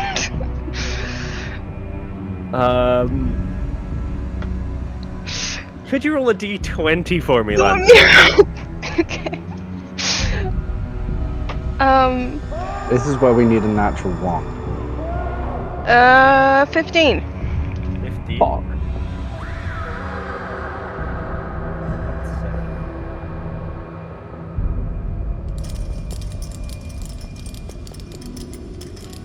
Actually, sorry, not a d20, a d100. Oh my. Oh. Oh no! I know what you're doing. Oh no! Hang on, D100. d100, yeah. That is a Nat 1. And that one. Nat Okay. one on a D100. A 1? 1. Okay. All of a sudden, you see these tiny white little feathers that start to grow all over this guard's body as he sort of looks and goes, "The fuck," and just goes and just runs down the hall, just sort of screaming and crying. As the other guards sort of look and just go, "The fuck?" So at this point, they've actually stopped whipping you. Vethxis just sort of go, "What?" Okay, because they're distracted. Help! I think that because they're distracted, I'd be able to Misty Step without any of them noticing, right? Yes, they are, at this point, they are fully distracted. Some of them even run Okay, off to I'm try going and to go help. through with my plan that I originally said before Lanzia did all of that, which was to Misty Step over to a guard that has their back towards me, use sleight of hand to steal the keys, and then strength for throwing it over to her. Okay. as I say, you can certainly try. So there's the Misty Step usage. Come on, sleight of hand. 9. Fuck. 9. What was that for? Sleight of hand. Sleight of hand. Uh-huh. Oh yeah, no. The guard immediately just sort of sees that. So the guard that you try and go for, sort of feels something rummaging around on his side, looks down and goes, and just sort of looks at you in the eye, as of like, really. At this point, I literally just turn around and say, "Stop!" and try and I'm going to use an unarmed strike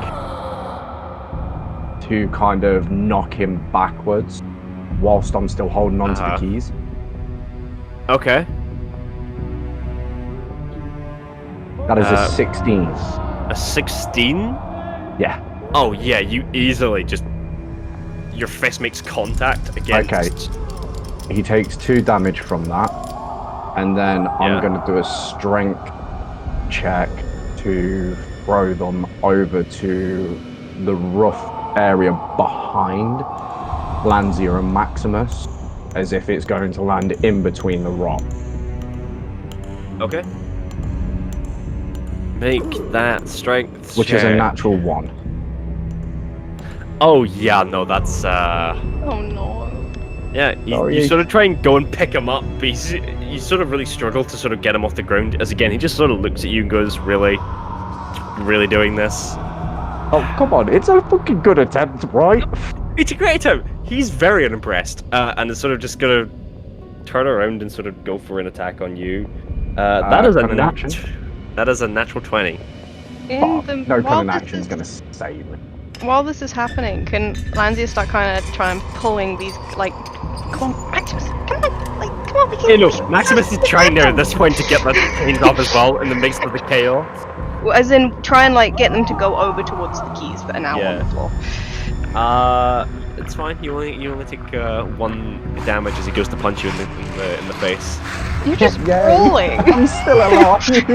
He's Hey, look, I'm giving you a way out. I'm giving you and the other 2 a way out. So shut up. Carry on with the escape. You've got this.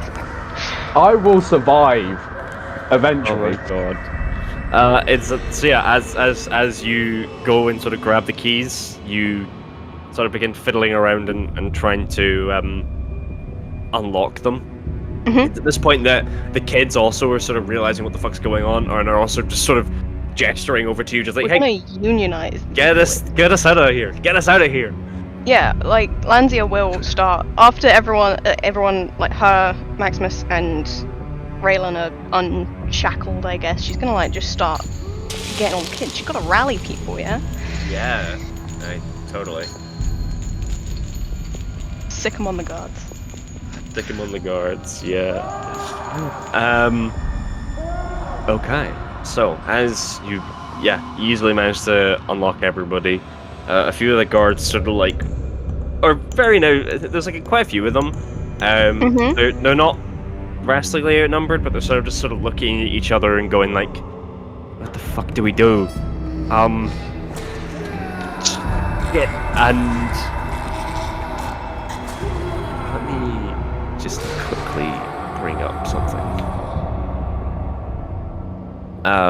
You actually see as they're sort of trying to figure out what the fuck they're doing, you see so you look behind you and you actually see like this sort of flash of green and sort of black energy sort of swirl around Maximus's hand. Okay. And yep, that's definitely gonna hit. As you see him fire a Eldritch Blast Dude's a warlock. that shoots from his hand, and as it does, it almost kind of looks like it splits in 2. Oh, and nice. it fires straight into both of the guards that are coming up towards you, sending them flying, and actually thwacking their heads against the wall, knocking off their helmets. As they sort of clatter to the ground, he sort of looks and goes, "Now I think we should get out of here." Is that one still laying into Vethxis? Yes, that is a good. Thank you for that reminder. Can I cast a spell, or am I still unlocking little dudes? You probably have unlocked most of them at this point and sort of given the keys to some of the kids, and they've sort of funked off and trying to running with it. Okay. Running with it, yeah. I would like to cast Tasha's Mind Whip on this boy. Okay. So I require an intelligence saving throw, please. An intelligence saving throw from little old me. This isn't going to end well for this guy, I'm afraid. Let me just make sure I'm getting the right stat block. There it is. Yeah, that's a nat 1. Oh, perfect. How would you like to take 3d6 damage? Oh, I rolled really poorly. That's 5 damage. 3d6, 5 damage.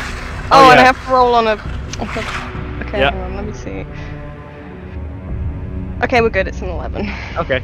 Yeah, easily you go for the mind whip, and it's sort of you just sort of see the guard that's sort of wailing into Vethxis just sort of grab his head in pain as he sort of rolls off and sort of begins sort of screaming and crying out, just going, "Oh God, make it stop!" Yeah, And it's the.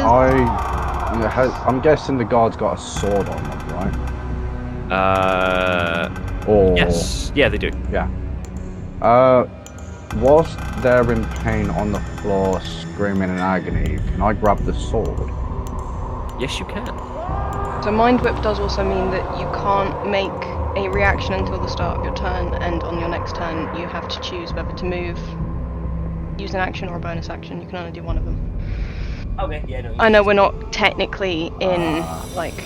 Yeah, no, initiative, this is So just... wait, 2 guards have been blasted and knocked out. 1 guard's on the floor screaming in agony. Yeah. If I remember correctly, there was a maximum of 5 guards, right? They are currently trying to deal with some of the kids and sort of rounding them up. Right, okay. So... Sorry, buddy. But I'm taking those keys. I'm gonna point his own sword at him. And I'm gonna go, cough over the keys now, if you prefer that's to on the keep your floor? life. Yeah. He currently can't do anything. He's currently got his hands on his head, clutching it in pain. Sweet. So He's I can just squirming grab- on the floor. Yeah, Wait, you can no. easily just grab them.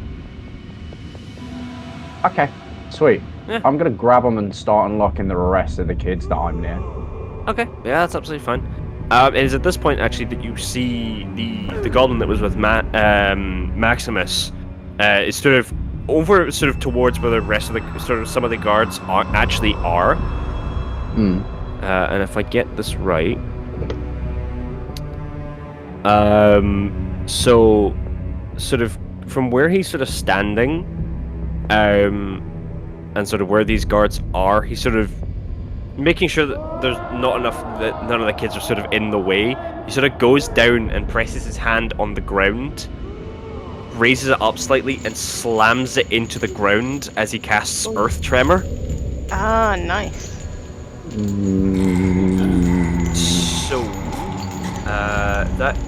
So each creature other than you gets saving throw. So you guys are not in the way of this. So you guys are fine.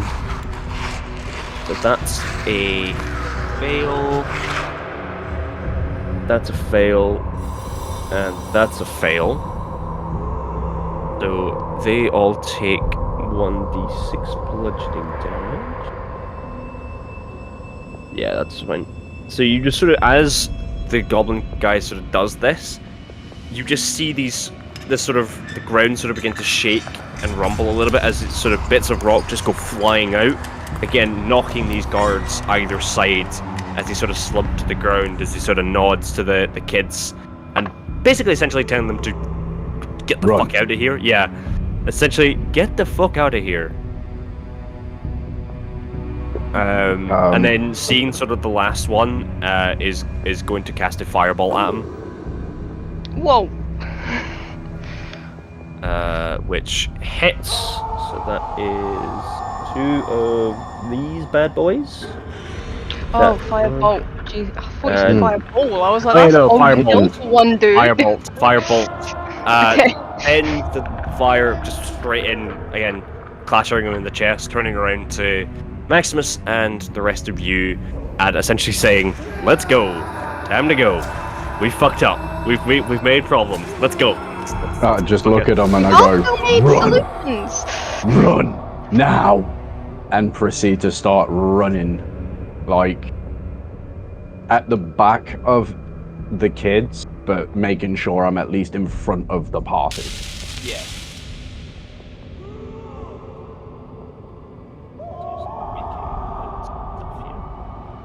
We love a revolt.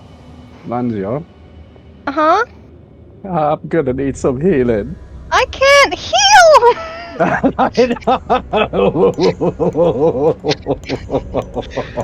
love it when a plan Why is it? Or any time we're stuck in these situations, I'm the one that takes the beating. Everything works out fine, but I always need healing in the end. Yeah. We still have none of our stuff, though. But you do No. have your magic. You've got Yeah. your magic, I've got a sword. And as you, Lanzia,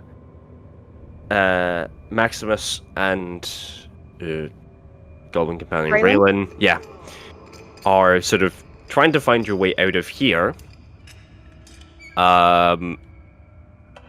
we are gonna hop on over to you want the us other to two. Yes. Battle?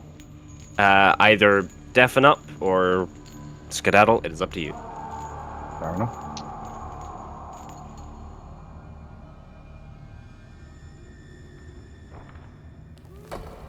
Ukirk and Dakith, you guys hear me? Yes. Okie dokie. Let me just change on over the music. So, as the events that have just taken place, as you've just seen your companions strangely being charmed, hypnotized, whatever, taken over in some way, shape, or form, vanish before you, stepping into this shadow-like entity. As the ship begins to sort of turn and make its way towards this quite large-looking landmass, as you pull up on a beach, the two tieflings that are with you, and a few members, and of course yourselves, and maybe one or two members of the crew, and the captain himself, step on to the beach of this strange island, with it still being night. No idea where you are or what just happened to your companions. What is it you'd like to do? One question. During that... Sorry. During that raid, how long would that have been? And would we have been able to take like a short rest or something during that? Yeah, between your friends getting captured and you guys making your way over to the island, there would have been enough time for a long rest or short rest or however long you wanted to take to sort of get your health back up. Right, okay. That's fine. Sorry. Give me 2 seconds while I cough. Dakith, what are you wanting to do?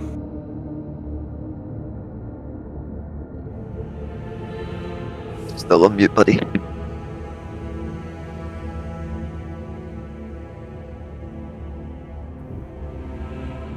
Die?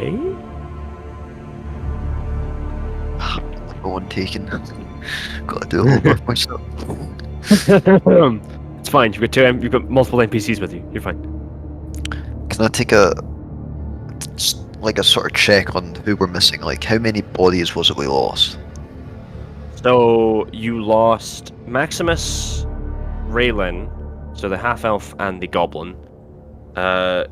Then from your group, you lost Vethxis and Lanzia, and a small handful of crew. A few of the other helmsmen, a few of the topmen, and the cook have seemingly been taken. Right, okay. I just have a quick surveillance just flying up into the air like I done way back. Yeah? The first mission and kind of survey the lands. Is there any lights? Anything that's man-made? Anything that looks like it's a place of interest? Yeah? Looking up into the night sky, there's nothing that really stands out to you that looks sort of man-made at first glance. Actually, go ahead and make me a perception check if you haven't already. I nearly gave away something for free there.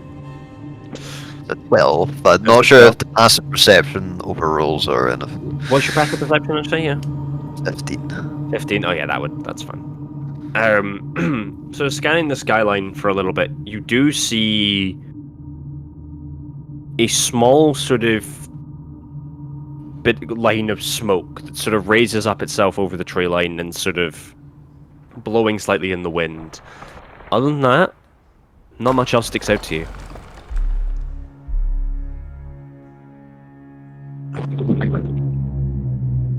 Yes, you can unmute. I think he's deafened. This is why it's the server dev. So since you just bring me back in. Yeah.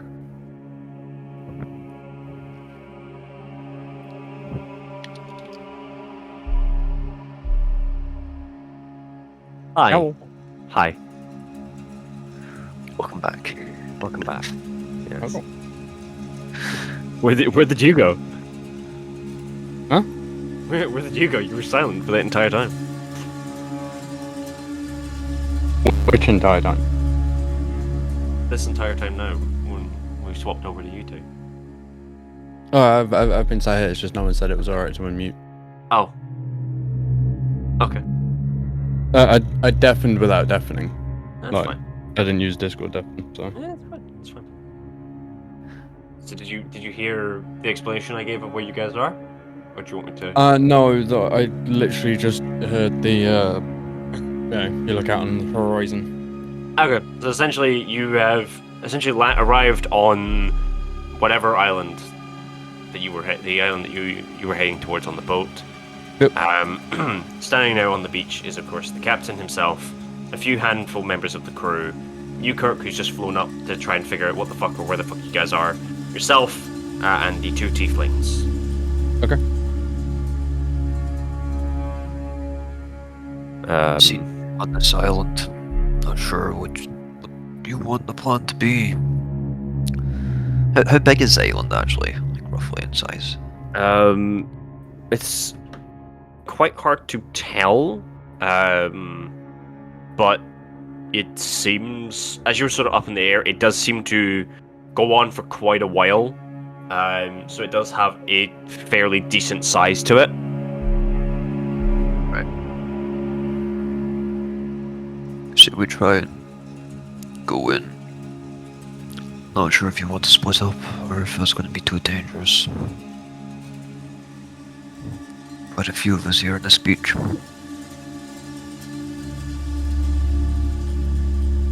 Well,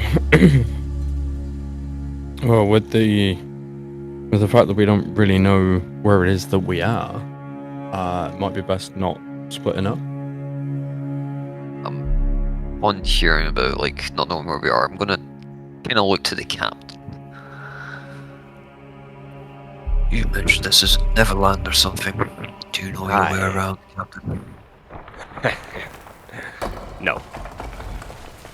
This place... Well... I did know my way around, but last time I was here,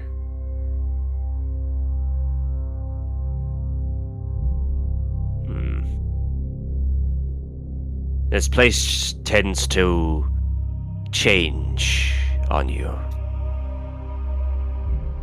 Sometimes it looks one way, the other. It can look differently. That's part of his way, if you will. His way. Aye. His way. Was him.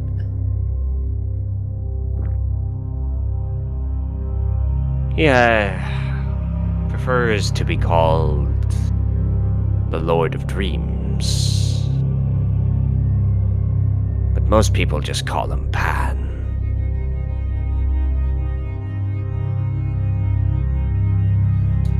Is he some godly being?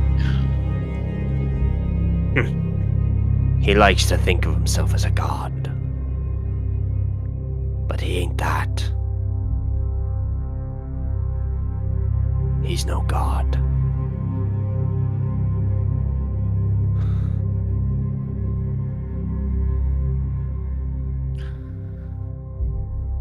Any clues on where we can start then? Your best chance? Head for the volcano. It'd be in here somewhere. You'll find it eventually. Interesting. Aye. That'd be. What's your plan? Are you gonna head with us? Me crew and I will stay here and guard the ship. Don't worry. We won't leave without you. As long as you get all of the rest of my crew back. That we'll try. I'm gonna look at the tieflings. And sort What of about you, huddle Stu? together. Sort of huddle together at this point, sort of looking. Aye. Will help. Besides, whatever that thing is, it's got our friends. For once we've got a common goal. Stick with us. Alright. But, probably best if you take the lead.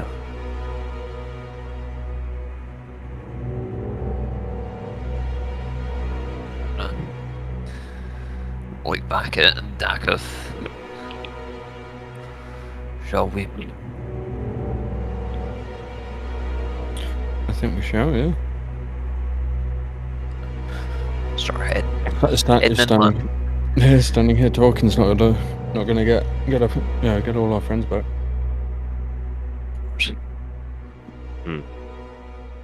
Very well. Lead on. Just gonna go into the forest. Or wherever's in on the island. Yeah. Heading on through. Unlike the Enchanted Forest, this forest itself is more jungle-like. A lot more thicker bushes and plant life and whatnot. Can I get you to all make a survival check, please?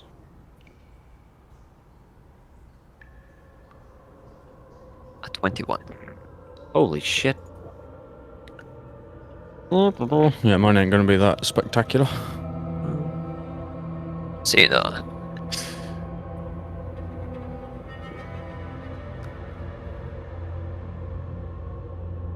Told you. Still waiting for 4. Yeah, 4. Okay. The tieflings. I'll make you. I'll give you a bit of encouragement here, Dak. The tieflings weren't any better. Okay. Yeah, man. So taking charge, Ukirk. Is there any particular direction you'd like to head in general, towards perhaps the smoke, or are you trying to look for perhaps anything just in particular, or at least some form of perhaps settlement or whatnot? I'm guessing there's going to be no paths or anything, and it's just going to be dense or like jungle forest. Jungle thicket and whatnot. No seemable paths to sort of take note of. Suggesting that the captain mentioned the volcano, I'm going to head towards the smoke. Okay. I'm wandering through. Every now and again, I'm going to like pop up above the tree line and just fly above it to try and like. Yeah. What get kind a bit of of an idea. what kind of time of day is it? Just quickly. It's still very late at night. Okay. So for those of you who have dark vision, it is dimly lit. But you, Kirk, do you have dark vision? Nope. Torches back on. Torches back out. Yeah, that's absolutely fine. Okay. So I have dark vision. that's. I know half elves have dark vision. I know that much. Some of us aren't born with privilege to have dark vision. you chose our Cochrane, mate. Some of us live in the darkness. Yeah. Yeah. So, like I said in messages, street smart only gets you so far. Yep. Yeah, making your way through and occasionally popping up to check that you're on the right path. You do notice that the volcano itself is quite far away. However, the smoke is seemingly a lot closer. There is smoke coming off the top of the volcano, but the particular smoke that you noticed when you were first on the initial beach seemingly is not as thick or as dense. Almost, it seems like it's a sort of a campfire smoke. As you get closer, you do pick up on like smells of freshly roasted meats, and like this sort of beautiful smell, almost like this sort of bubbling. As you sort of enter through, as you sort of come through into a clearing, as the four of you sort of stand around, you do see this almost new, sort of quite potent, strong fire that almost looks as if it's been made or relit like a few minutes or quite a while ago. Sort of hanging over it is this spit of just sort of this meat that's sort of slowly just turning, seemingly by itself.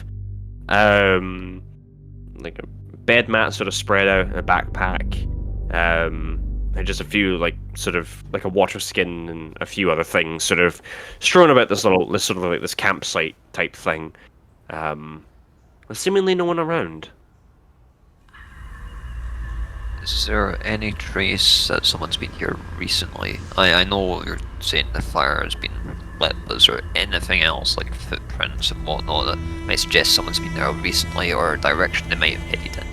Make a investigation check for me. 15. 15?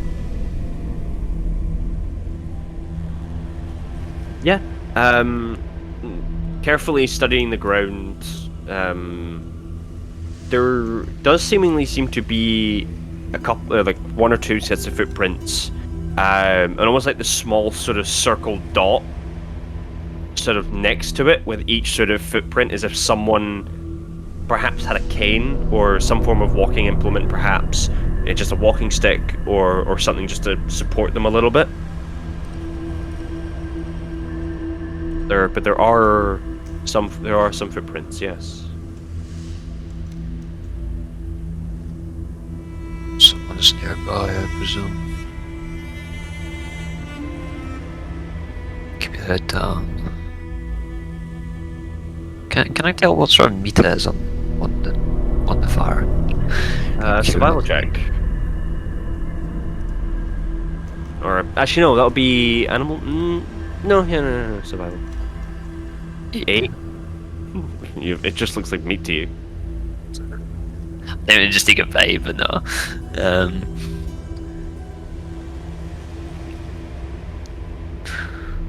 Do you think we should continue on?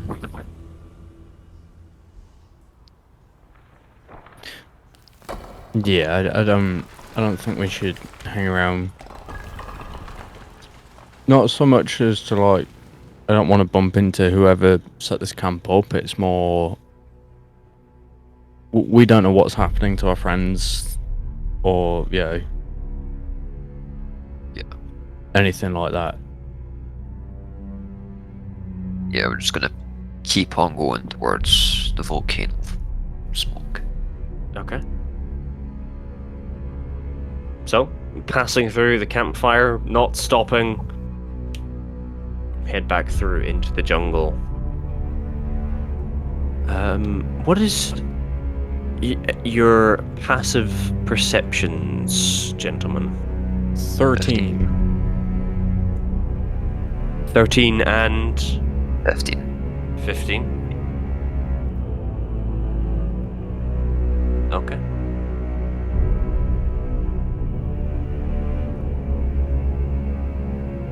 Alright. Carrying on through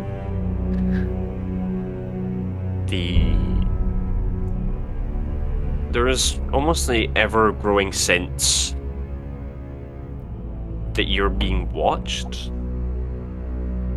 The sort of every so often you sort of hear the rustling of bushes, the almost where you can catch like a glimpse of something moving in the shadow. But every time you think it's something more dangerous than it is, just a squirrel that sort of stops, looks, and dashes off back into the forest. Some other forms of woodland creatures, or seemingly just passing through, not minding their own business, and just sort of keeping to themselves.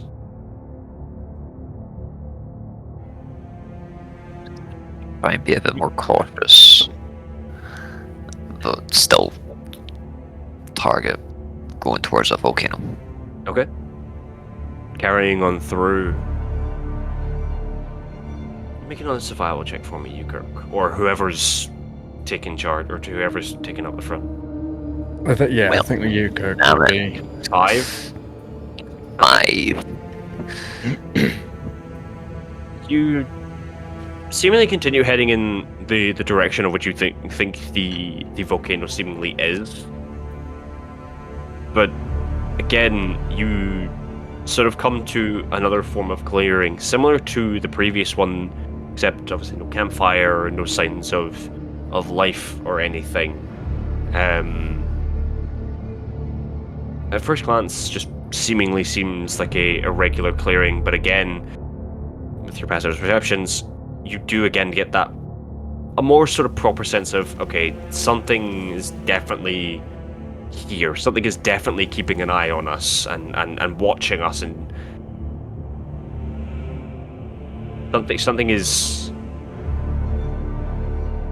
making sure that we're not here to possibly cause trouble.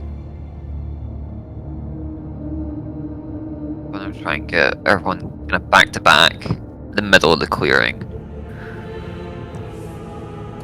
Okay. So, don't like this, not one bit.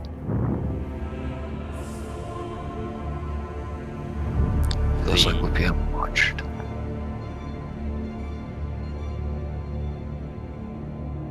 And as you begin to sort of gather up back to back,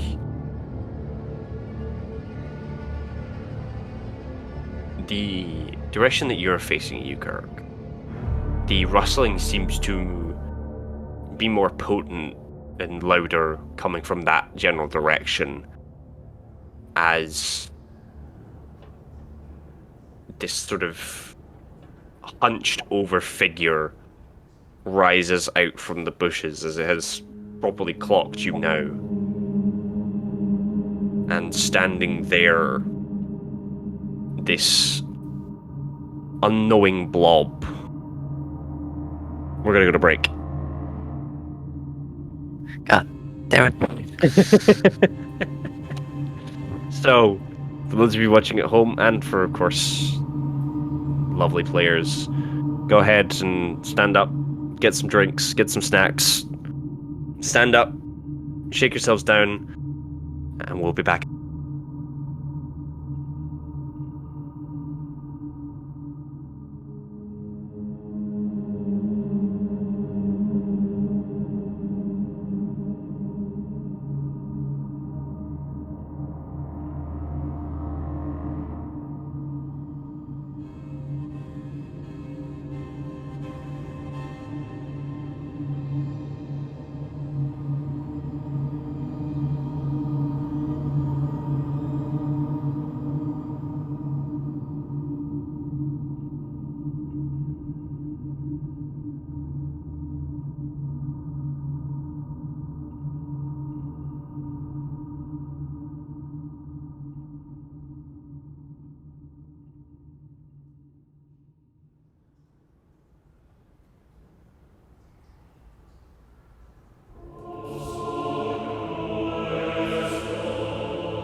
and welcome back.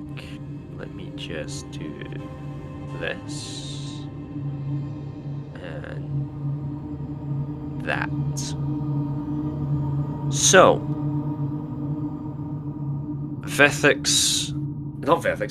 Dakith and Ukirk. I realized I was muted. So, Dakith and Ukirk, as you and your new tiefling companions stand there as this hunched over mysterious creature rises, Ukirk, strangely, as this creature sort of steps forward, you see, or both of you see, this old-ish looking woman with purple-ish skin, two sort of horns, or sort of goat horns, almost sort of curled up and back, this sort of red velvet type dress on, slightly rugged and torn, and this tanned-coloured shawl sort of hunched over, and this beautifully long beautifully long-looking cane with sort of this purple crystal inlay to it, as she sort of steps forward from the shadows and sort of looks up at the four of you. She sort of turns to you, Kirk, and she sort of smiles and goes, "I was wondering when you'd show up."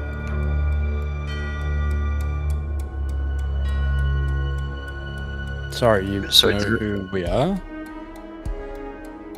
I know who he is. She gestures to you, Kirk. And of course I know who you are. Sorry, just go over. Is this the person from the fortune teller? Not the fortune teller. No, this is the other one. Yes. Oh, interesting. You Kirk, do you know who this is? I'm in the process of figuring that out, but I believe we have met before. I must say, oh God. I'm so pleased you remember me, dear. Yes. How could I forget? I see you found one of your companions. As for these two, been a long time, children. As you sort of look quite sheepishly at each other and go, yes. Come. It's not good for us to be standing out in the darkness.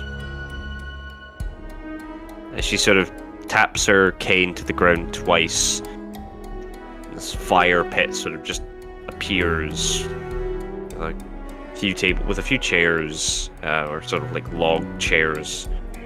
She sort of comfortably sort of sits herself down on and sort of gestures for you to sit. Don't be shy. Going to cautiously, go for a step. Whatnot.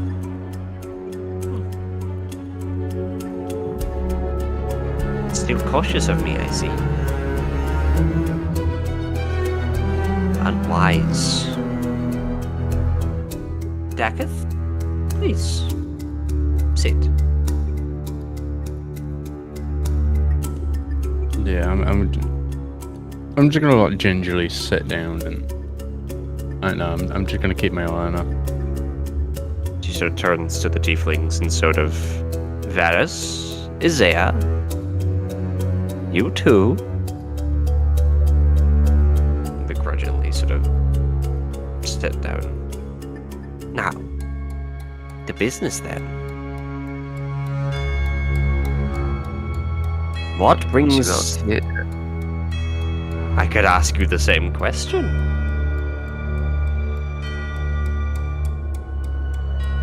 I think you know why we're here. But Yes. no reason why you would be here. Is this your island? My island? No. This is not my island. As a matter of fact, I'm still in the dreamscape. I just so happen to be popping by for a few moments to pick up some things. You get any words of wisdom? Words of wisdom? Yes, I do. Don't be an idiot. Leave this place. Neverland is not for the faint of heart.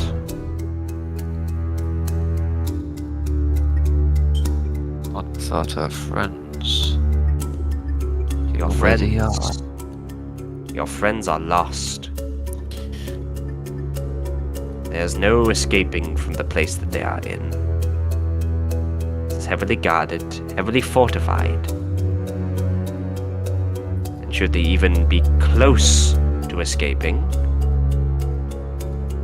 they'll have Pan to deal with.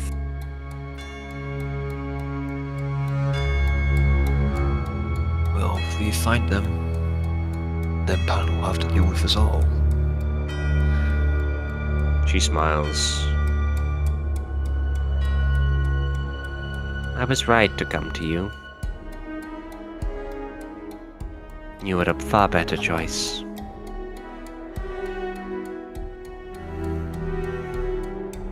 Very well.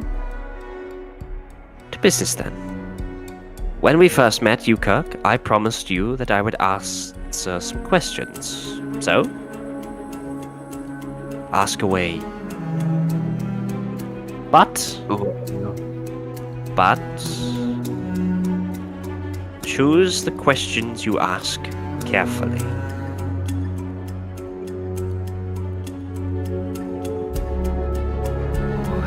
What's your name? What you're capable of? And why us? You know my name. I am Olga. As for what I am, I am a tiefling, same as your friends. As to why I'm interested in you, well, you show great promise. You'll get used to the attention, for there are a lot more dangerous things out there that you have also grabbed the attention of.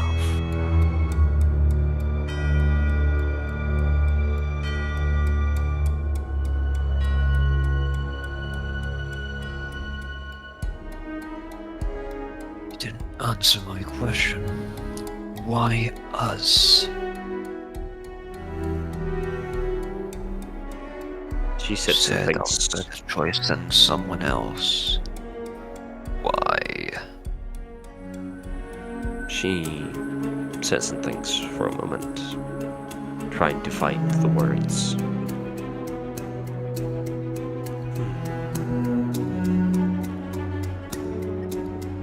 Because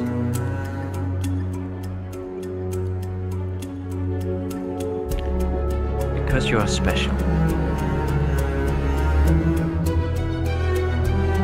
Always the one.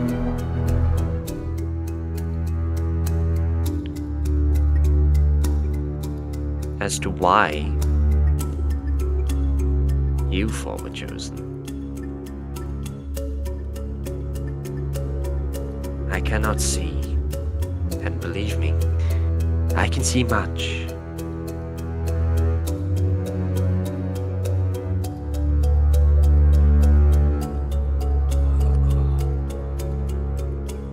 Why here? You know we're busy. I came here to warn you. One is of what? Her eyes dart to you.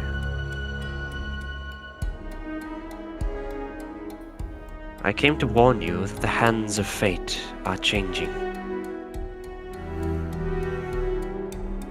And unfortunately, they are not changing in your favor.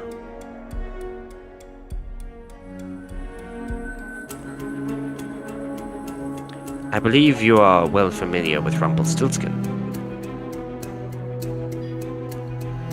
As much as I'd like not to be.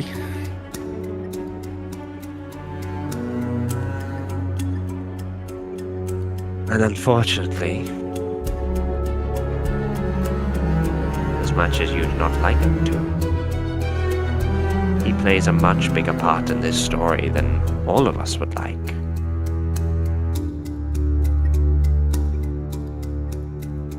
What can you tell us about him?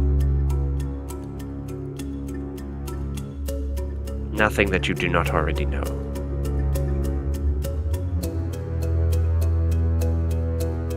But, like me, he is not from this realm.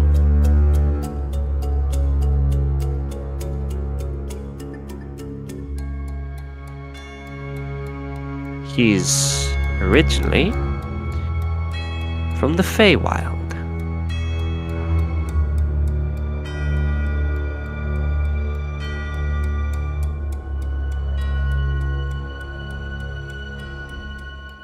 But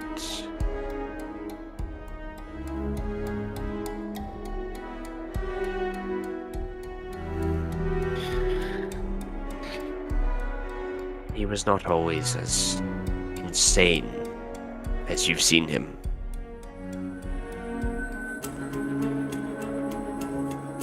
But a story that is for another time.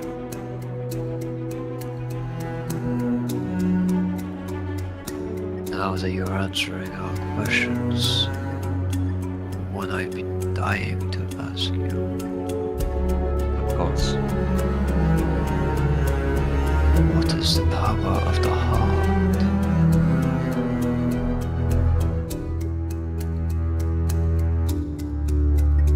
You carry two hearts. In fact, you carry three.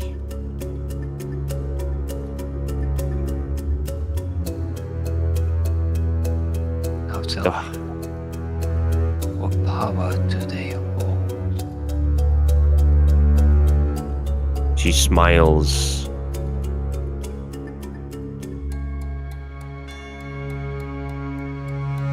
They hold no power.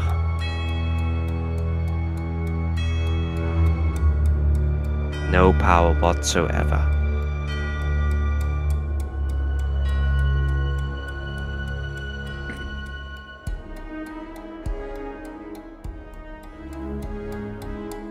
I'm sorry to disappoint you, child. But hearts such as that, nothing more than a thing that keeps us beating.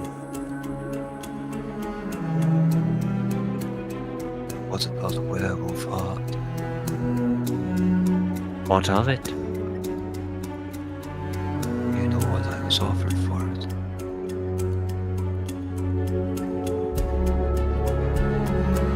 A wish spell. You were wise to not take that offer.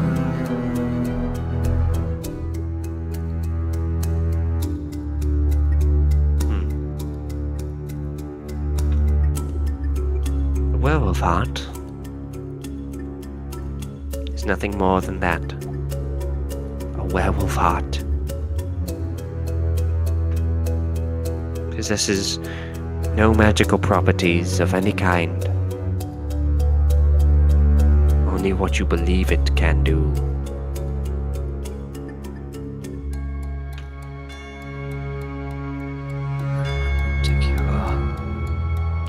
She just giggles. So you're telling me the magic of this isn't the belief, which can be limitless, like root and seed. Something like that. let's just say I'll keep this one close to my chest. I can keep it closer for you if you want. Somewhere where they'll never be able to get it. What are you suggesting? I can make that heart your own.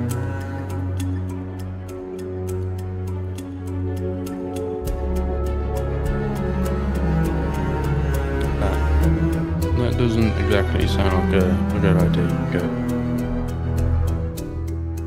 Hold on, let them cook.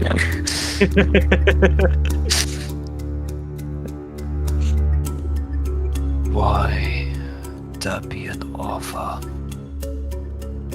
Would that not kill me or make me a werewolf? She just shakes her head.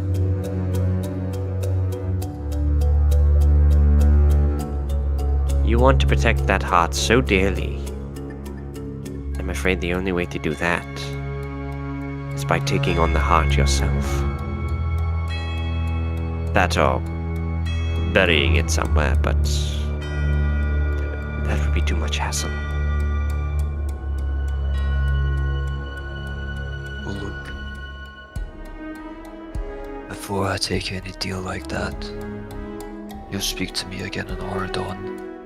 We'll decide then. We've got more pressing matters to deal with at the moment with our friends. But you do. Which reminds me, I have a gift for one of you. The same gift that you declined, Yukak. But this time, she points to Daketh. I offer it to you. And she holds up in her hand she takes from her shawl this what seems to be just an ordinary twig, but it seems to have there's sort of a strange sort of feeling about it. She holds it up.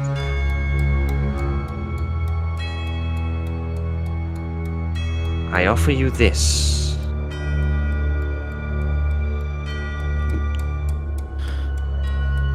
You're offering me a stick. I'm going to interject again after hearing all of this. You are telling me you're the one from the temple? I'm not. Insight check on that.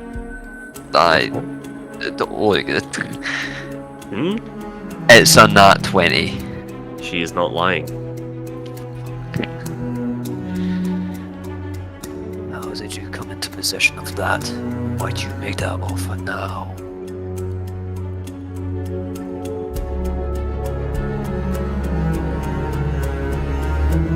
Because you are in dire need of it.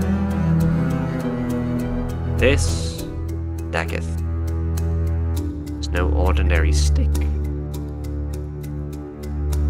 This is a wand. A magic wand. A wand of what? I'm gonna just look at Daketh just in silence. This wand has enough magic left in it to grant one singular wish.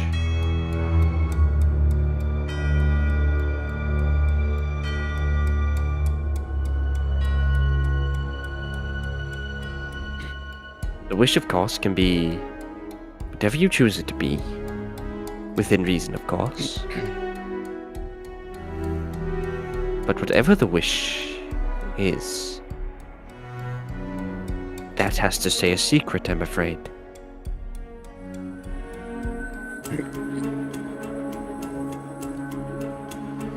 Our wish can only come true if it's kept to yourself.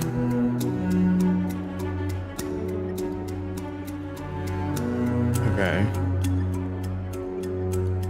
There's a price to these things. I was just getting to that. You said it's an offer.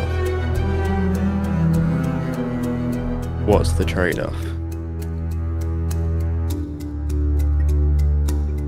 She sits there in silence for a few moments.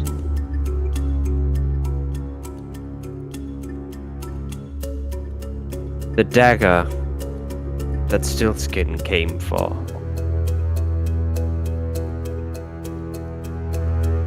I have a way of destroying it. But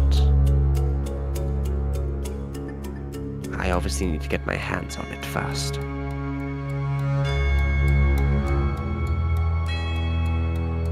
What is that dagger?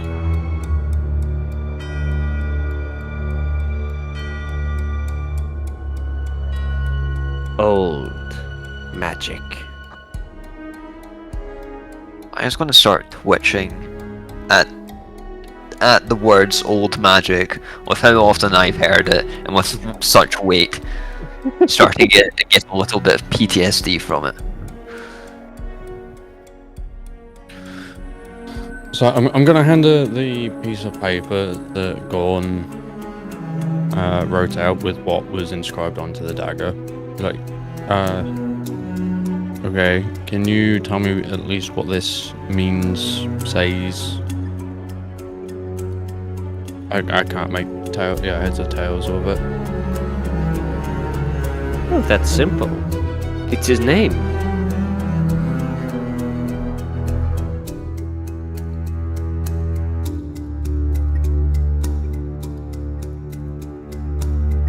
Why would he have his name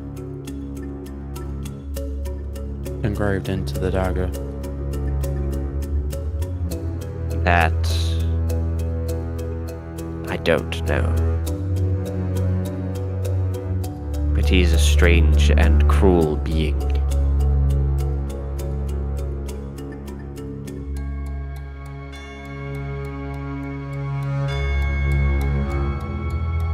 What would you do with the dagger? As I said, destroy it.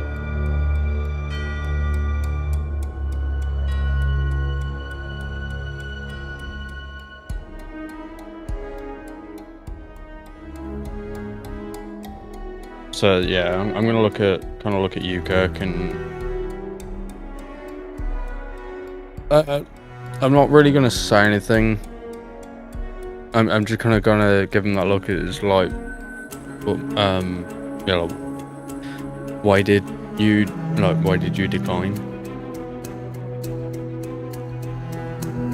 Yeah. Someone offers you a wish.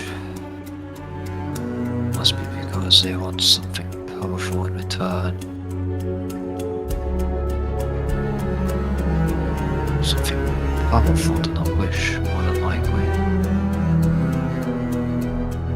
That's why I never give away the heart.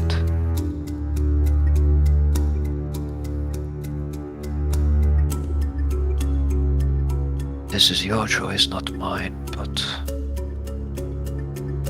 to offer us a wish first in order to destroy the dagger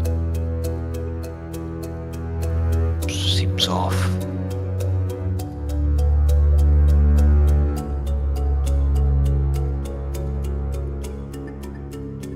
Thing is, if I try and if I take her up on the offer, yeah,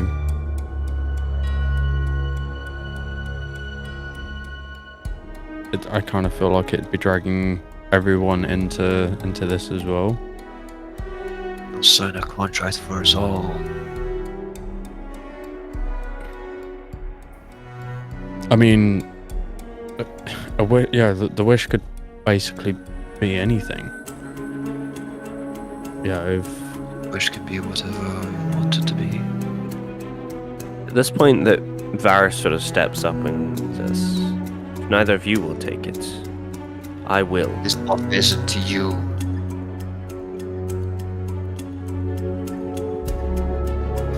Are you seriously considering passing up an offer like this?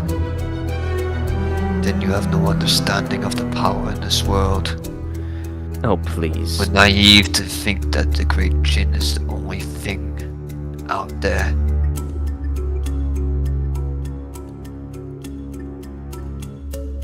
That bastard Jinn knows nothing of magic. Besides, I'm much more capable of wielding that sort of thing than you are. And that's how you end up dead. You of all people should know that.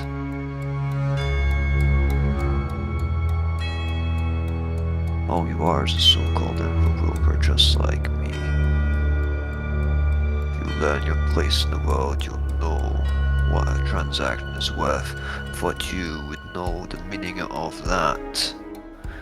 You take that deal, you do not know what you're sending yourself into. Do not know the pain or the suffering that you would bring from it. Did you ever think of that?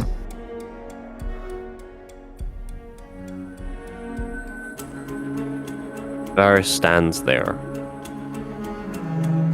clenching his staff in sort of a bit of rage. His eyes flickering from you to the wand, as his sister sort of just puts a hand on him, sort of just looks at him, sort of calms down and sort of slumps back. If there's anyone here that knows the devastation of magic, I don't think you guys know it like I do.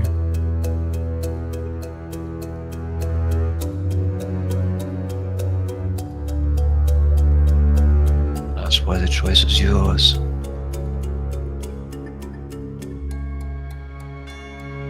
If I take this offer, Yukirk, will at least you help me?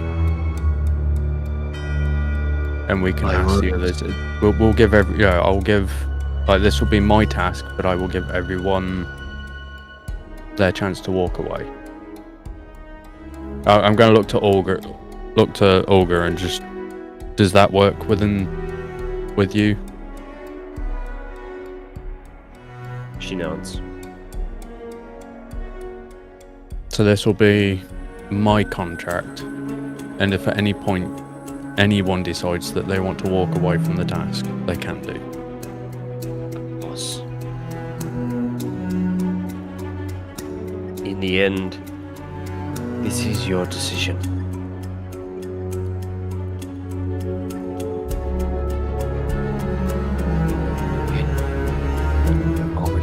That Rumpelstiltskin.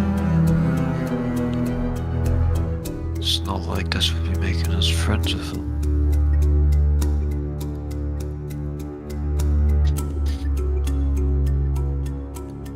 Like I said, this is your choice in the end, not mine. Of course, it would help you if we were capable of it.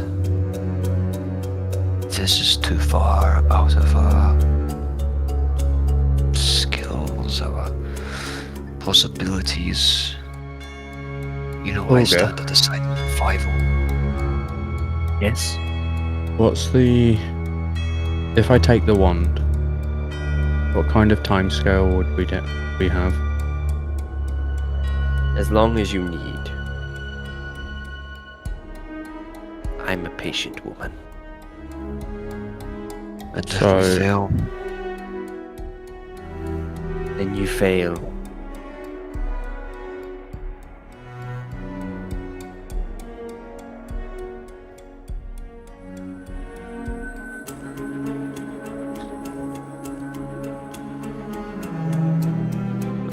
Just like back towards the stack of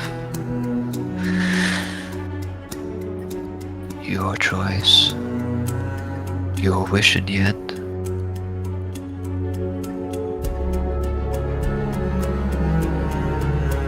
Just remember not to tell me.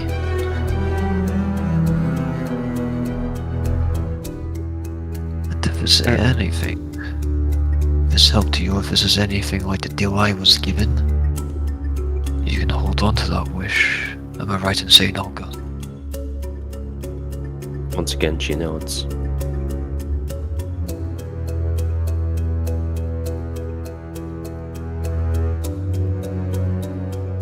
Yeah, I'm gonna take the wand. Okay.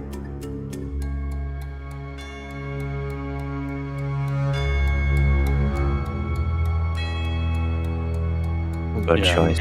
I'm gonna reach out and basically kind of look at you, because we never know if we're gonna need the wish. With the amount of times that we have bumped into Rumple, he's just gonna keep popping up, and there's nothing to say that we need to try and take this dagger now. We can bolster strength. If wait until we can find Taveros. See who else we can gather along the way. But like I said, this is my task, and if anyone that comes along wishes to step away from the task, that is your choice to keep.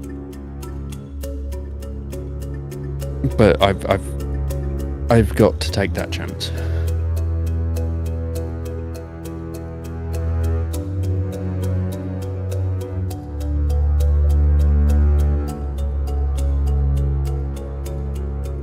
You are very brave.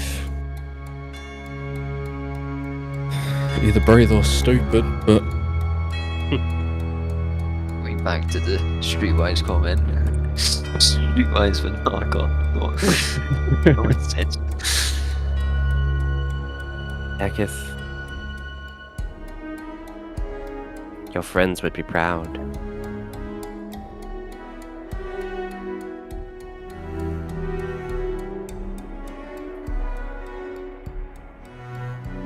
Now, if you don't mind, I best be heading back to the dreamscape now. I've overstayed my welcome a little bit. But should you all get separated again, allow me. She picks up two just regular looking pebbles, weighs them in her hand, and blows on them. She hands out to both you, Kirk, and Dakith, two beautiful looking stones with this sort of spiral like pattern on them. I think these sending stones would do quite nicely.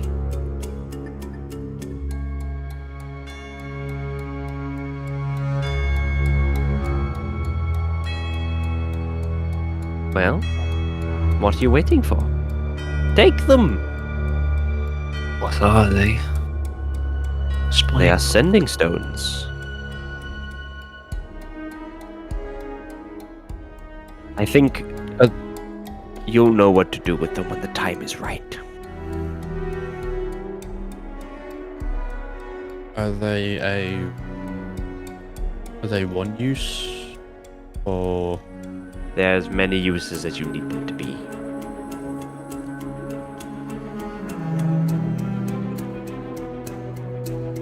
Do we... do we actually know how these kind of work? You would have... Yeah, roughly you would know how they kind of work. You've heard tales and sort of tidbits of sending stones and the magic behind how they work.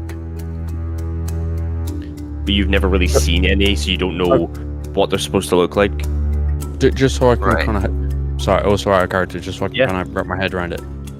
Is it basically just a stone with sending cast on them? It's essentially, so was one person holds one and the other holds the other stone, you can basically, as you sort of like touch the insignia on it, you can basically talk through that stone. So it's 2 cups and a string. Okay. But yeah, kinda. I'm going to just like test it out. I'm going to act like an old granny with a telephone. I'm just going to put it like right up to my mouth and do a massive quack. Can you hear me? I hear you, Kirk.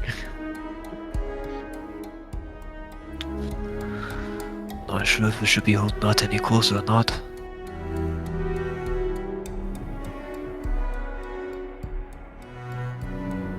I'm gonna ask Olga what the range of these are. Unlimited.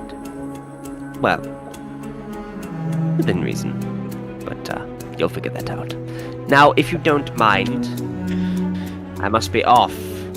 As for you four,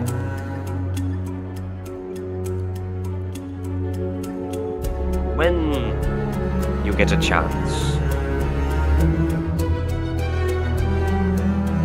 come visit me sometime.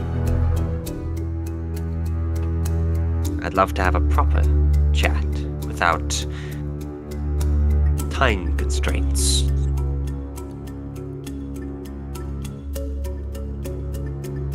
Now, try your best to enjoy this little Isle of Dreams.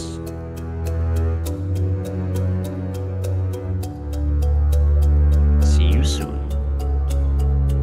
She sort of taps the ground again, almost with like knocking.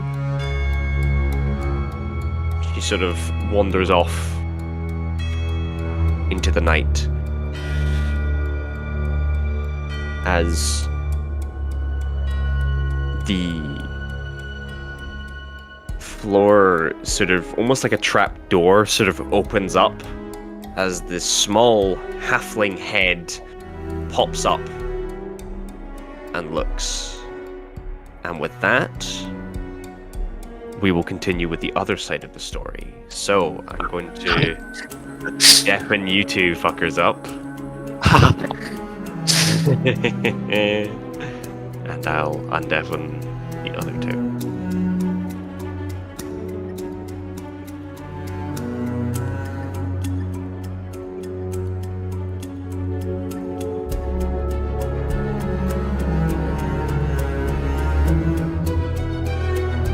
Lanzia and Vethxis, can you hear me?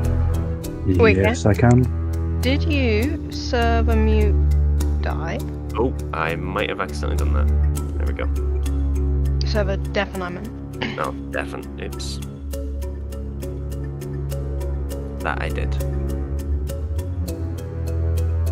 Just checking. Alrighty. So, in and amongst the chaos that has just taken place with you guys, as you successfully managed to reclaim your freedom, almost. No. For now. The two of you with your newfound companions manage to find your way through the twists and turns of the tunnels, being led by your fellow compatriots, the small children that were also captured with you, sort of in this tunnel. It sort of kind of splits out a few ways. As you sort of stop for breath, they sort of point you in the general direction of perhaps where your weapons and gear could be. And yeah, they just head further down the tunnel and make their way to the exit. Okay, well, I'm going to proceed onwards towards the direction that they pointed. Because I want my stuff back. When you steps back. I will Easily. follow. Yeah. Easily enough for you in the general vicinity direction in which you were pointed. And yeah, easily enough you managed to find like the chest with everyone's stuff in it and sort of split it out between the four of you as Maximus sort of holding his stuff, sort of puts it down, and sort of begins sort of checking through all of his gear, you know, equips his knife, sheaths away his sword, and sort of just looks for the sort of strange device that Lanzia, you saw on the side of his belt, and he sort of looks back through the chest, and there wasn't that was certainly everything in there. Yes. I mean, you can have a look again if you'd like. Just grab everything that was in there. Are you missing something? Yes, I am.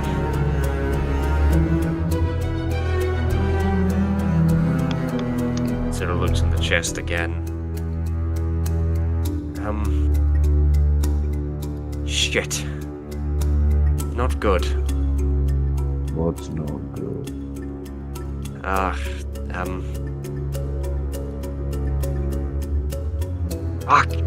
He sort of starts going through other sort of chests and whatnot, and sort of checking through some of the other rooms. If you tell us, we might be able to help you. Damn. Yeah, it's nothing. Don't worry about it. It's fine. Raylan, it'll help. Would be nice. It's the goblin sort of just miring his blades. Shit. Sorry. Sort of begins helping Maximus. Out of character, Link, should I, what type of sword should I add to my inventory after taking off the gun? It would just be a regular scimitar. Just a regular scimitar, huh? Yeah, just a regular scimitar. If you're proficient with it, then yeah, you can go ahead and add it. I am proficient with it. Wait, hold up. Got it? Great weapon fighting. So yeah, I'm guessing so. Yeah, I like that now, sorry. Cool.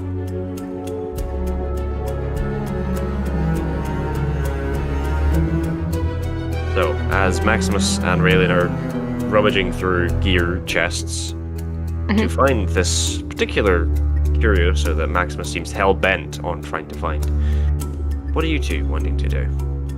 With freedom quite literally within your grasp. Beforehand, I'm guessing he's frantically opening these chests, so they're going to be stayed open, and they're a little bit messy now because he's had to rummage around through them, yeah? Yes. Do I see any armor that is better than leather? Make a perception check. Or investigation, one of the two. 14. 14? It doesn't look like it is. It all just seems to be genuine leather. Genuine leather armor, nothing that seems greater or worse than what you are currently wearing at this point in time. Sorry. It's alright. These things happen. I said to Lanzia and I'm like, are you alright? You got all your stuff? I've got all of my things. I think we should probably help them look for this. Well, I think it's the device he had on his side on the ship, but Yeah. pry. I mean, we could. Or we could make sure that the children will escape. and, you know, make sure that the route's safe for them to be able to leave.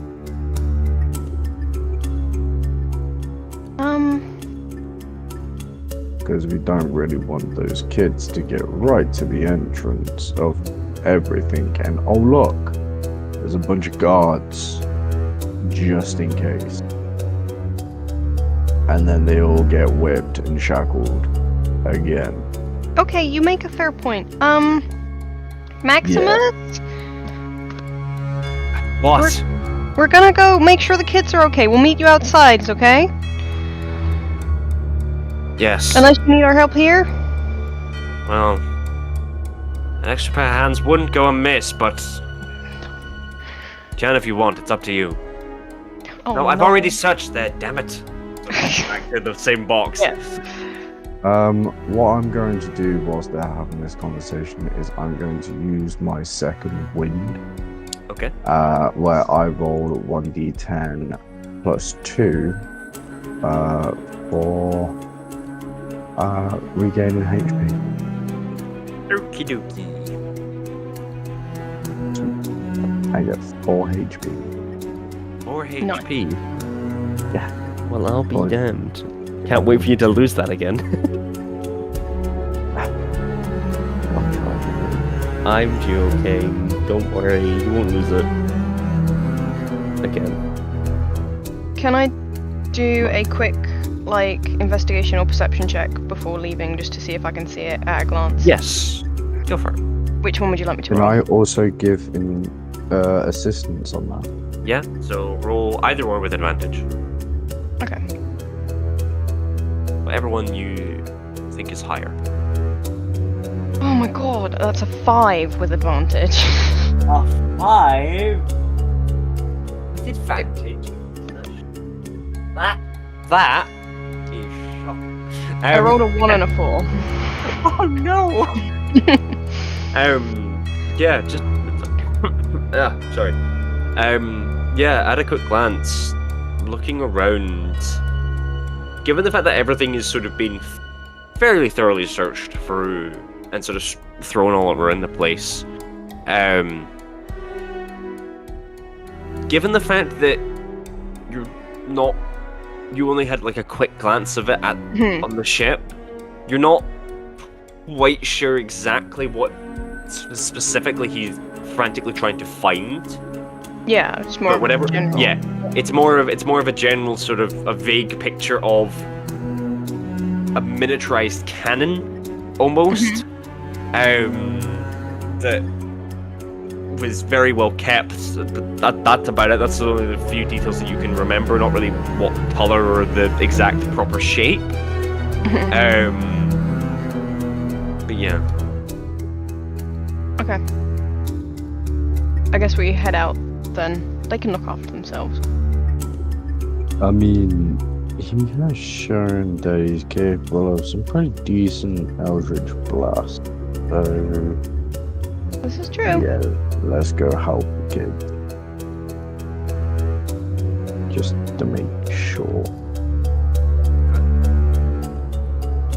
So, exiting seemingly the sort of reception area, if you will, following the tunnels back up, where you saw the kids sort of leave and sort of head out to. You find yourselves in sort of met with the cold night air of seemingly this very enclosed sort of forest, jungle-like forest. Sort of looking behind you, the cave itself that you've entered from seemingly is sort of been embedded in the side of a mountain, almost kind of man-made. But it's somewhat hard to tell here and there, as there are sort of little bits that you're sort of like, okay, that is not possible for a man, for any type of humanoid to make that, but sort of don't really give it a second thought. The kids that were in front of you that you rescued have seemingly vanished from sight and have most likely gone deeper into the forest itself. But as for where you are, you're not sure. The surroundings are very, very unfamiliar. The only signs of life you can see, just giving a quick glance through the tree line, is this small sort of encampment. But not much else. Should we wait here for the other two, or should we head over to that little encampment?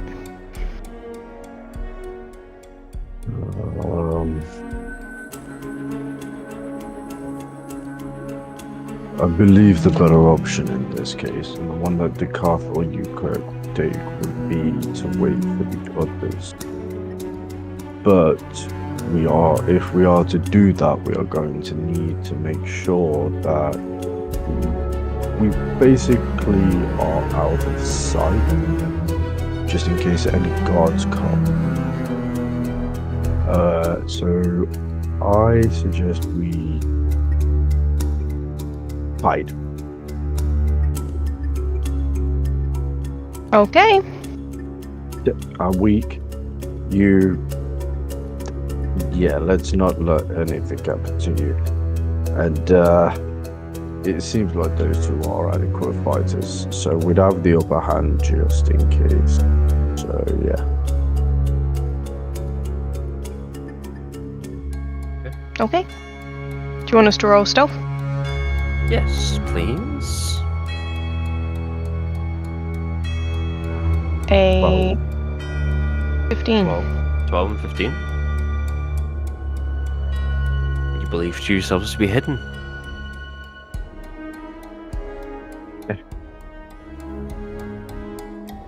We are waiting for a little bit to see if the other two come out. Okay.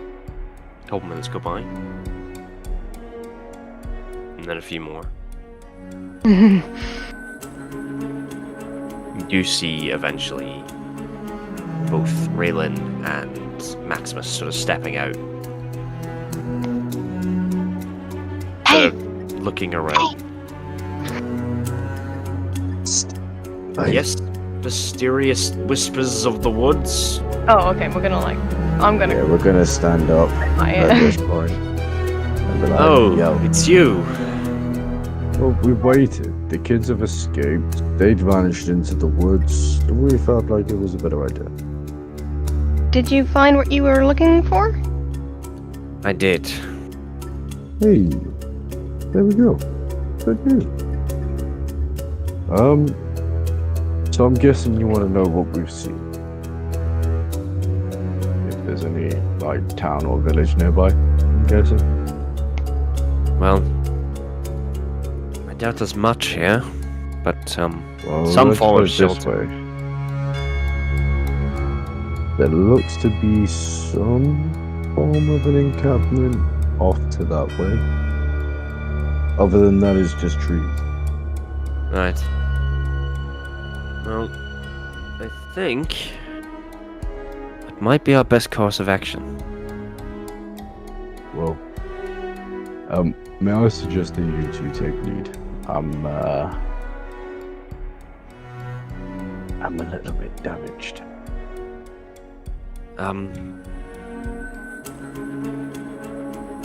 Yes, I suppose so.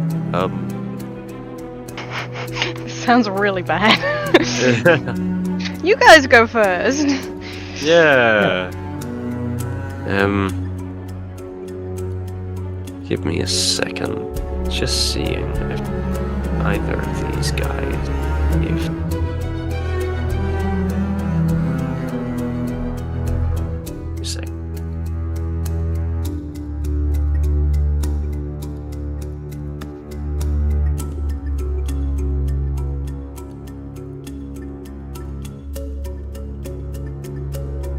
sure I'm looking on the right character sheets and I don't accidentally change something that I shouldn't.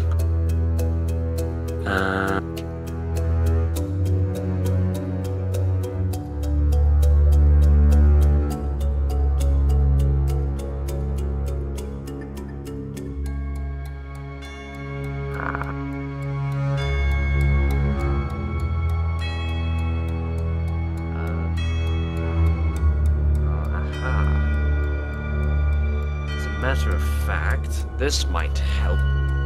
And Maximus is going to put his hand on you and is going to cast Cure Wounds. Oh, nice. Oh, strange. You heal 14. Let's go. That's probably about to max out. I turn around to him and I'm like, hey, yo. Hey. That's just,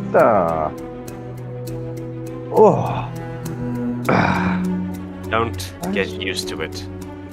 Oh, I won't. But I want to go quick test it.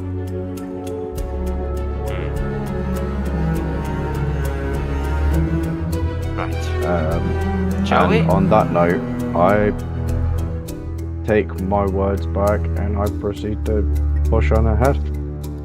Going first. Awesome. They sort of follow on behind.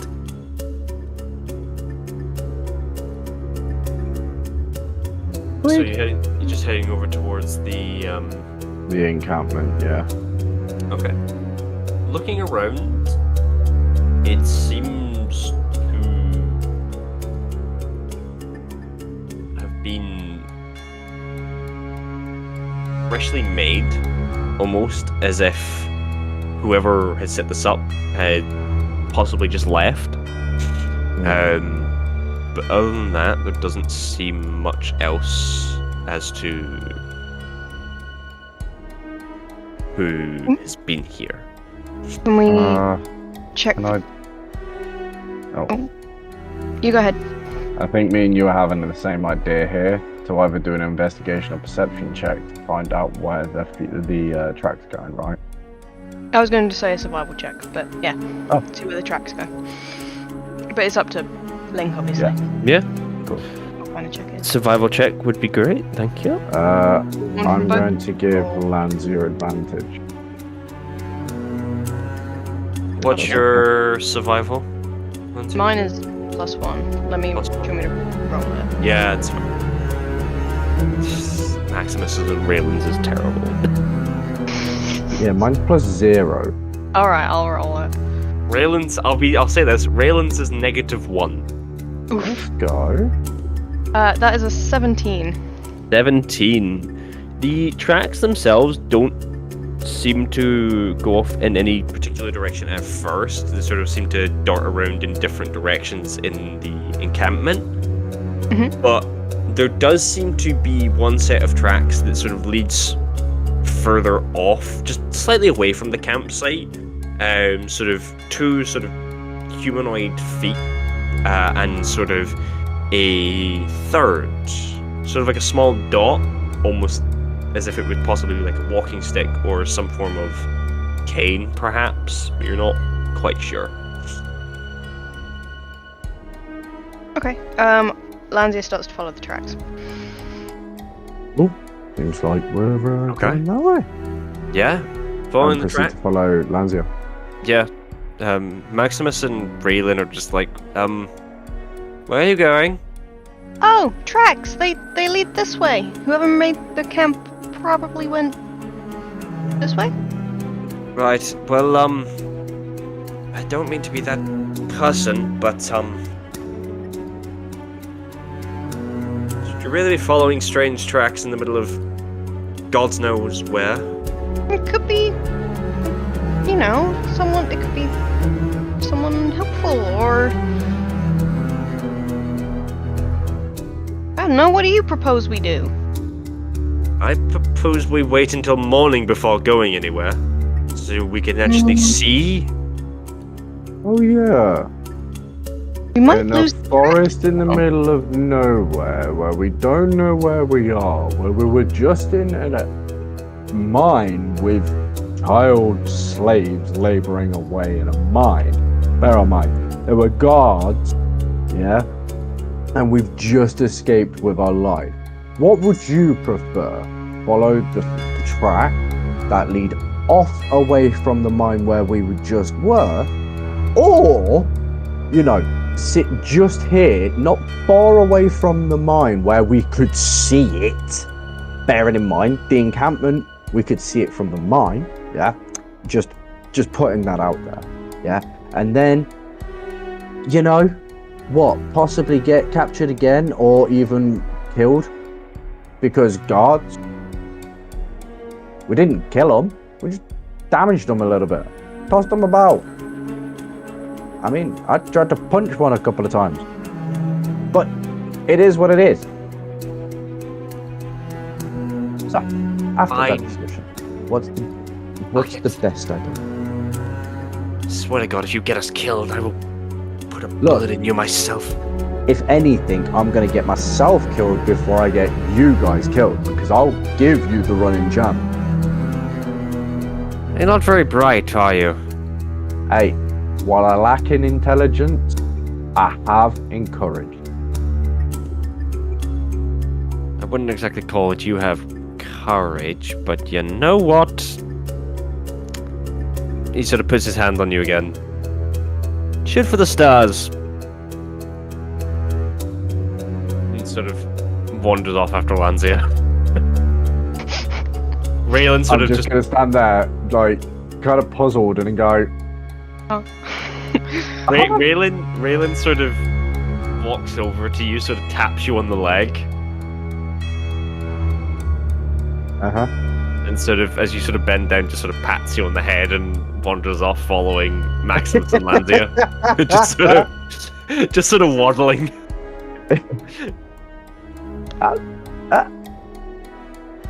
Hey, wait up!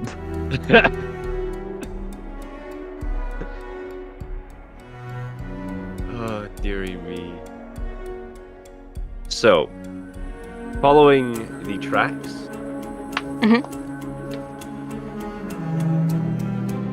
you find yourselves going deeper and deeper into the jungle.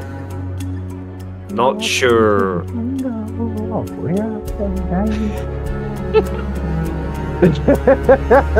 I was waiting for it. The other two didn't make that joke. I'm glad someone did.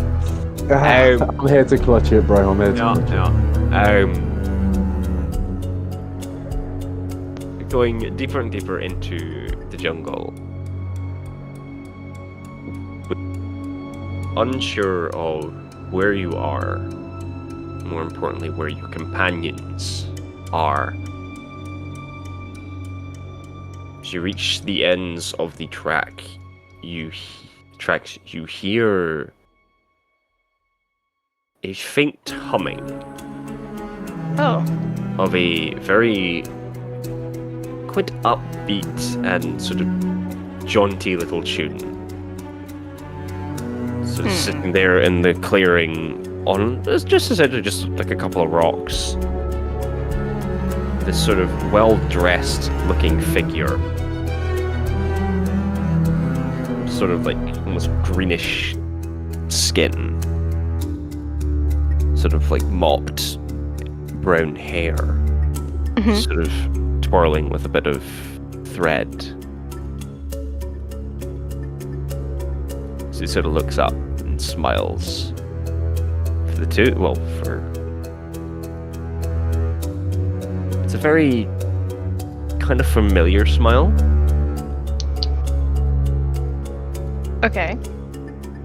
So he sort of looks up. I was wondering when I'd see you two again. I fucking knew it. Oh! Hello. I don't think I know you. How do you know me? How do you know us? Us, yeah. That's a good question. Both of us, yeah. Quite simple, really. I've been keeping my eye on you. Alright, that's creepy. Been keeping my eye on all of you. Not those two, though. They are not important right now. Matter of fact, he sort of waves his hand as the two of them sort of try and figure out what's going on. Both Maximus and Raylan just stop. As if they are frozen. Actually, I'm not here to talk to you. I'm here for her. Oh no. So... Hey. Vethxis.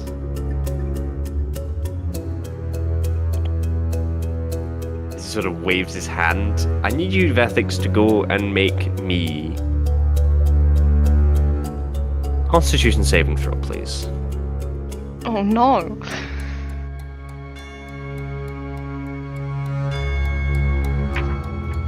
It's 17, buddy. Nice. As you sort of look from where Maximus and Raylan are standing, as you turn back, as he waves his hand, you also feel this sort of sense of you just feel your body freeze up as you're just sort of stood there, frozen. And so I'm going to have to deafen you as well, I'm afraid. Oh no.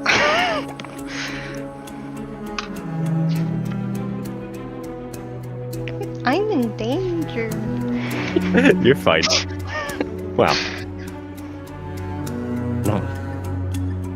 Well. Hey, what? No, what did you do to them? Did you hurt them? What? They'll be fine. They better be. Just a temporary bit of, paralysis. What do you want? Not much. World domination. Sorry? Oh, sorry. Just, speaking out loud. Mm-hmm. No, it's not what I want. It's what you want. Oh, okay. What are you getting at? Your friend Yukak. Mm-hmm. He has something I want. Okay, so go and ask him for it. Oh, I already did. But, he's more stubborn than I'd like him to be. Asked your friend Dakith,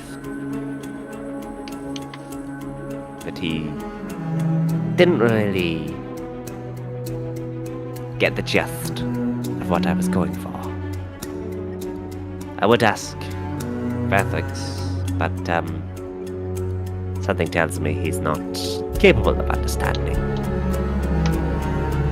the severity of the situation. Okay. So I'm afraid you're my last hope, Diddy. Wonderful. What? So, what do you need? What are you asking me to do? And why? Quite simple, Diddy. Your friend Yukak has a heart. Specifically, a werewolf heart. Oh yeah. I know.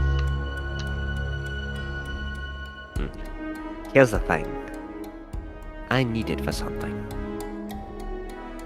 What do you need it for? To save a life. Okay. And he's being a bit selfish, keeping it all for himself. not being very noble. Not being very hero-like. So, here's the deal. You get me that heart, and I'll, in return, give you this. So he reaches into his pocket and pulls out this beautiful, fine handcrafted, what looks to be, at first glance, a stick, but Okay. you get the sense that there was much more to this. The intricate crafting, the sort of like the runes etched into the wood.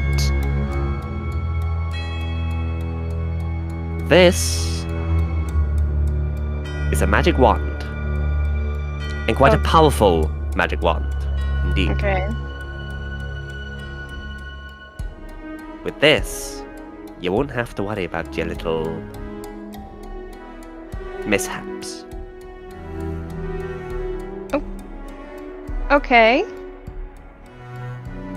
But you're asking me to steal from my friend. It's not stealing, it's just borrowing without any intention of giving it back. But that is. Oh no. Besides, it's what you do. Hey, that's not. Need to Stop. remind you of your past? The things don't- you've done? The people you've supposedly freed or helped? How do you? Look, I don't know who you are, and quite frankly, you've frozen like three people I'm traveling with. You're asking me to steal this thing from my friend who's adamant that I shouldn't give it to anyone.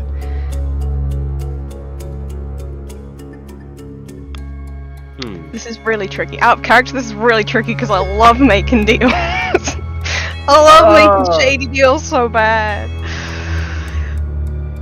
But in character. You wanted to meet him. I did. You wanted to meet him. And here he is. And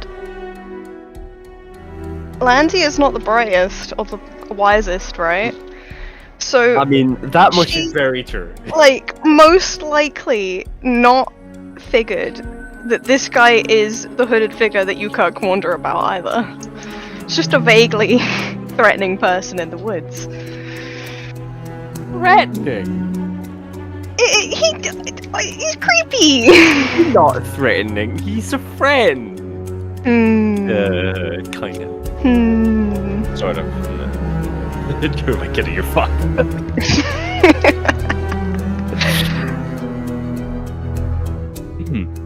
Do I have to, like, decide now? It would be preferred, yes. I'm very busy. Preferred. I don't have all Preferred. day. Well, no, none of us do. It's like I don't have really all day. late. From your point of view, yes. Okay. So, that's- do we have a deal, Diddy?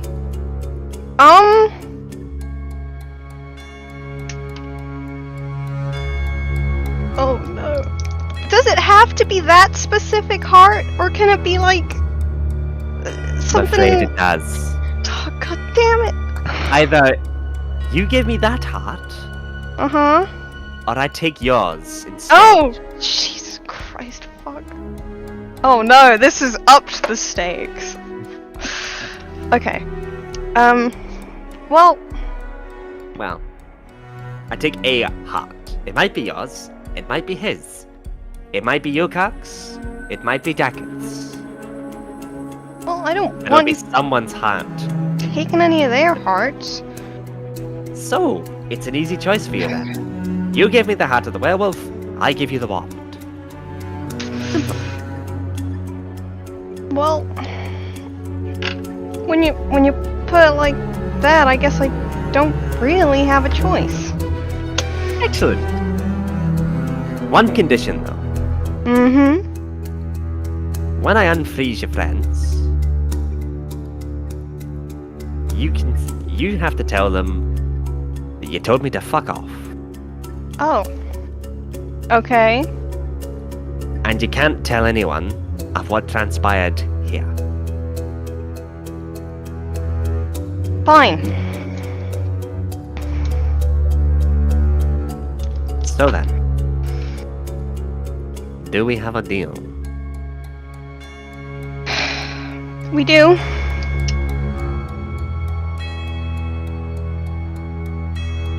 Excellent.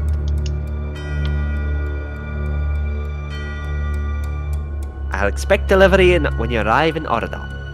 That's soon? Okay. Would you prefer at your earliest convenience? Well, I'll do it. It's fine. Good.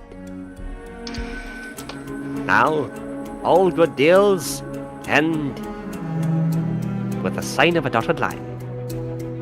Oh, great. Wonderful. Paperwork. All you have to do is sign your name, dearie. It's not that hard. Can you not spell? Alright, thank you. Very well. Sign here. As he rolls out this beautiful piece of parchment. Can I read the fine print? Certainly try. What do I have to roll to read the Arcana What check. language is it in? Make an Arcana check. Okay. That is a 18. 18? Yeah. You know what I'm gonna say? You can't make heads or tails out of this shit. No. Every time you try and read a part of the contract, the words just begin to jumble around, What not kind making any sense. What did you write this in? Sorry.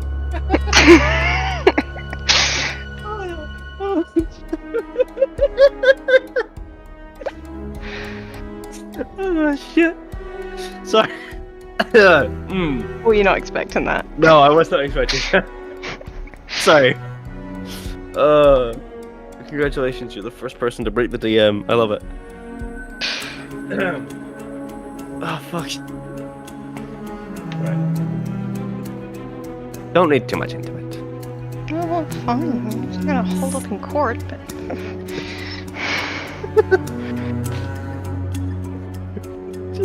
Just sign on the and bloody line. she's like, I'm fine, fine. Do you have a pen? Yeah, go to a quill. Thank you. And yeah, she signs it. Very good.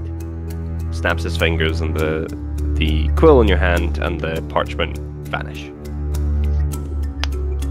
Wonderful. Very well. Good luck, Dinny. And try not to get yourself killed.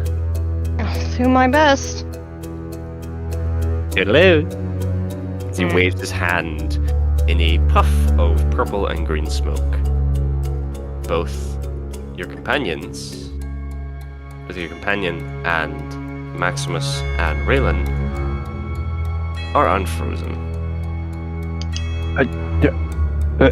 You okay? The fudge just happened. He was being creepy and wanted me to do this fucking... Yeah, but... told him to fuck off and he unfroze you guys. You okay? He didn't do anything else, did he?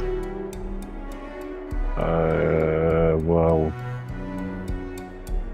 I've still got my equipment. That's good at least. Yeah. Huh? I think we're okay. Good. But... Huh? What? ask you to do something creepy. That you've got to give me more context than that. He wanted me to do some, like, steal some shit, and yeah, I don't know. But no.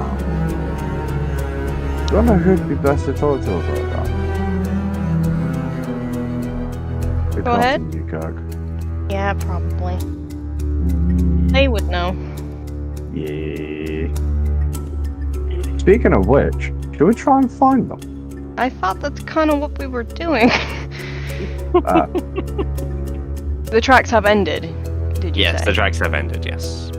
By the way, I just want you all to know that whilst Vethxis was frozen in time, all that was going through his head was, "Baby, shut the do." Oh no! Damn it!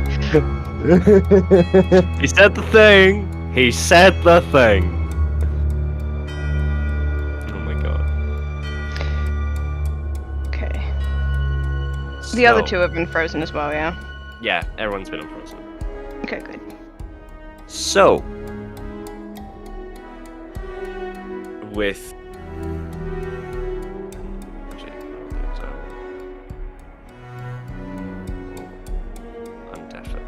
unmute the whole party. So, unknowing of what lies ahead,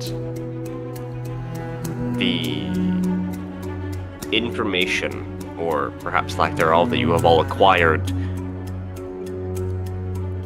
this place. What horrors lie within the unknown, within the darkness?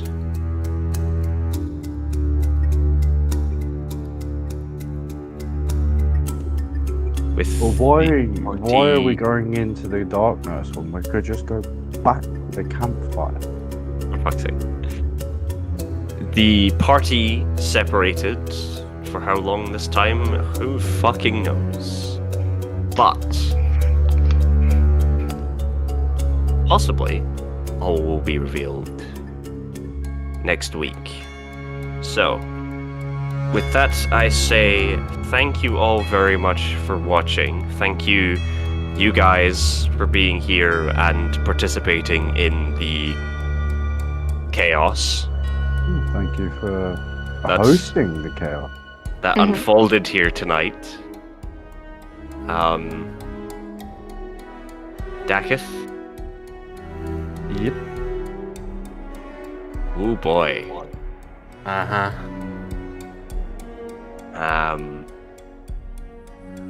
Yeah. Yep. Who knows what you have decided to.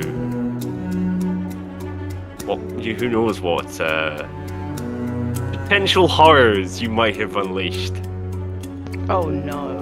Yeah. in Cookies. Swear. just make your cookies. Yeah, that fixes all the problems.